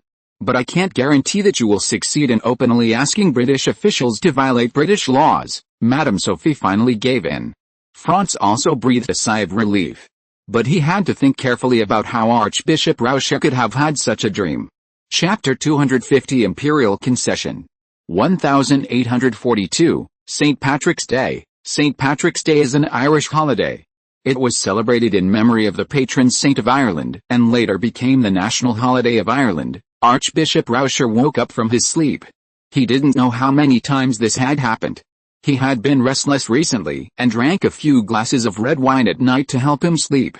But instead of being relieved, this situation became more and more serious. But this time was different. He saw a ball of fire, which attracted him to find the source of the fire.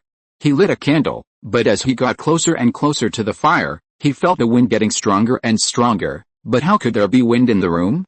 Before he could think about it, the candle in his hand went out. Then, a piece of parchment appeared in the fire, with countless crops and scenes of farmers working hard. Suddenly the parchment began to burn. It was a flood. Wherever the flood passed, houses collapsed, crops withered, flesh and blood turned into bones. Pictures appeared and disappeared in front of Rauscher's eyes. He prayed to God, but to no avail. The flood finally receded, and people began to work hard, and plants grew again on the ground. But soon they turned black and necrotic. People cried and dug out the crops underground, and the crops underground suffered the same fate. People without food were looking for everything that could fill their stomachs. Grass roots, tree bark, and even insects became food in people's mouths. But people still couldn't get rid of the famine. In order to survive, they began to beg, steal, and even rob. Countless people were locked in small courtyards and treated like animals. Ships loaded with food came to the shore, but the devil on the shore drove them away, making it impossible for all ships to enter. In the end, only desperate faces were left, and they turned into ashes in the flames. No, when Rauscher screamed and woke up from his dream, he was sweating like a pulp. But the doors and windows were closed, and he was still on the big silver bed. Is it a dream? But why is it so real? He wiped the sweat from his head, and the air was filled with the smell of ashes. But he couldn't care less, because today was the annual gathering of the Austrian Catholic leaders. In order to raise enough funds, he had to convince the bishops from all over Austria. When Rauscher stepped out of the door, a group of clergy had been waiting for a long time. They put on the high crown and sacrificial garments for Archbishop Rauscher, and Rauscher put on the ring of authority and entered the hall with the scepter. The bishops from all over the Austrian Empire in the hall had been waiting for a long time. This annual meeting used to be a bribery competition. Whoever gave the Archbishop of Vienna more money could stay in office, and whoever gave less money would be punished. However, starting 6 years ago, this annual meeting became a skinning meeting. Archbishop Rauscher would exploit the bishops for various reasons. Although rewards were issued every year, they were often taken back for various reasons in the end, and new reasons would be used to continue exploitation. Doing so will naturally cause resistance and even backlash from some bishops. Over the years, bishops have resigned and even sued Rauscher in the Vatican, but to no avail. At the same time, Rauscher's approach has been supported by some ascetics and radicals. There are also many young people who want to be promoted and have begun to engage in personality cult in order to get promoted as soon as possible. After Rauscher took his seat, the bishops came forward to kiss his ring of authority to show their humility. Of course, this does not include the Archbishop of Salzburg, the Archbishop of Buda, and the Archbishop of Venice, who are powerful local figures, and also because they are among the 13 cardinals like Rauscher. Brothers, far away in Ireland, our fellow brothers are suffering. As apostles of God, we should do our best to help them through the difficulties, Rauscher said slowly. What? 2 million guilders? Brother Rauscher, are you a vampire? Why should my Archdiocese of Salzburg pay 2 million guilders? Archbishop Salin of Salzburg questioned. Brother Salin, this form is based on the income of churches in various places. The Vienna Diocese will donate 5 million guilders. In addition, the church belongs to God, not to someone. Please pay attention to the wording, Archbishop Rauscher answered slowly.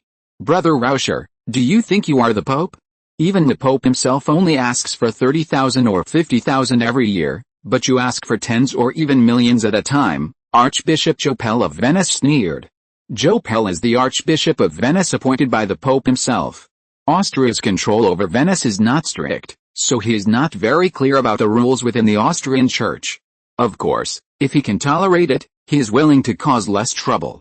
But 2.7 million guilders is really an unacceptable number. This is almost the annual income of the entire Venice church. You know, the Venice diocese can be said to be the richest diocese in the entire Italian region. Brother Joe, this is not a request for a personal donation to me, Rauscher, but a donation raised by the Austrian church to save our Irish compatriots, Rauscher replied. You said we should do charity? Then what should we do? No. It's too much. I think each parish should give 100,000 guilders, which is the most we can do for the Irish. That's right, I agree. A group of bishops bargained like shrews in a market. Archbishop Rauscher rubbed his forehead. Insomnia had a great impact on him, but he felt that he had no time. We are servants of God, not believers of mammon. Brothers, there are millions of people on the island of Ireland who are about to suffer a catastrophe. They have been ruled by pagans for hundreds of years. There is no salvation and no grace. We must save them. Archbishop Salin of Salzburg sneered, and then said, It's useless for you to say anything today. I won't pay a penny. What can you do to me? The Salzburg church can't pay this money. Whoever wants to ask can ask. Archbishop Salzburg stood up and left the table, ready to leave. Rauscher said, Stop, Brother Salin. Salin looked back and then smiled contemptuously. Anything else, Brother Rauscher? Take off your high crown investments, and place the ring of authority on the table, and you can go. The latest novels are first published on the 69th book bar. The bishops in the hall looked at each other in bewilderment. Is this going to dismiss an archbishop? This is a big deal in the religious world. You know, only the Pope had the right to do such a thing before.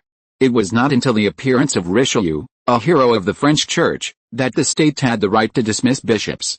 It's just that the Vienna church has never exercised this right. Salin was also very surprised, but he was not going to do what Rauscher said. But when he opened the door, two clergy blocked his way. What do you mean, Rauscher? I told you to return the ring to the church and you can go. I won't. I'm the Archbishop of Salzburg, not anymore.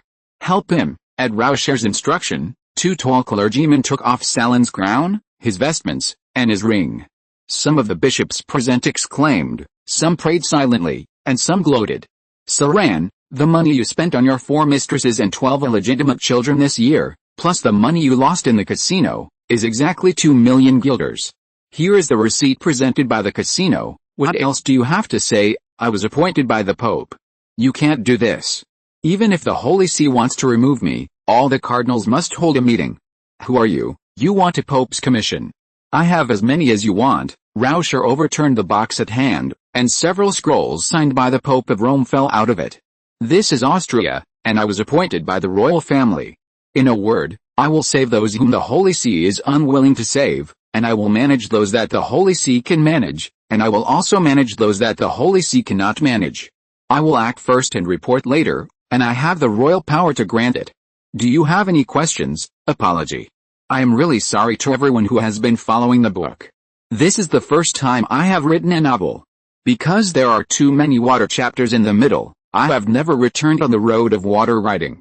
This book did not meet my psychological expectations, and I don't want to disappoint all the book friends. So I plan to start a new book, and I need some time to conceive. Sorry, King Gu2022-116. An apology is not the end of the ending. Apologies. I'm really sorry to everyone who has been following the book. This is my first time writing a novel, and because there are too many water chapters in the middle, it has led to a long journey of no return. This book did not meet my psychological expectations, and I don't want to disappoint all the book friends. So I plan to start a new book, and I need some time to think about it. Sorry, King Gu2022-116. End of this chapter. Thank you very much for reaching the end. Don't forget to like. Looking for more exclusive content and immediate access? Subscribe to our Patreon. Remember, every like, subscription, or donation encourages us to continue. Thanks to everyone. See you in the next video.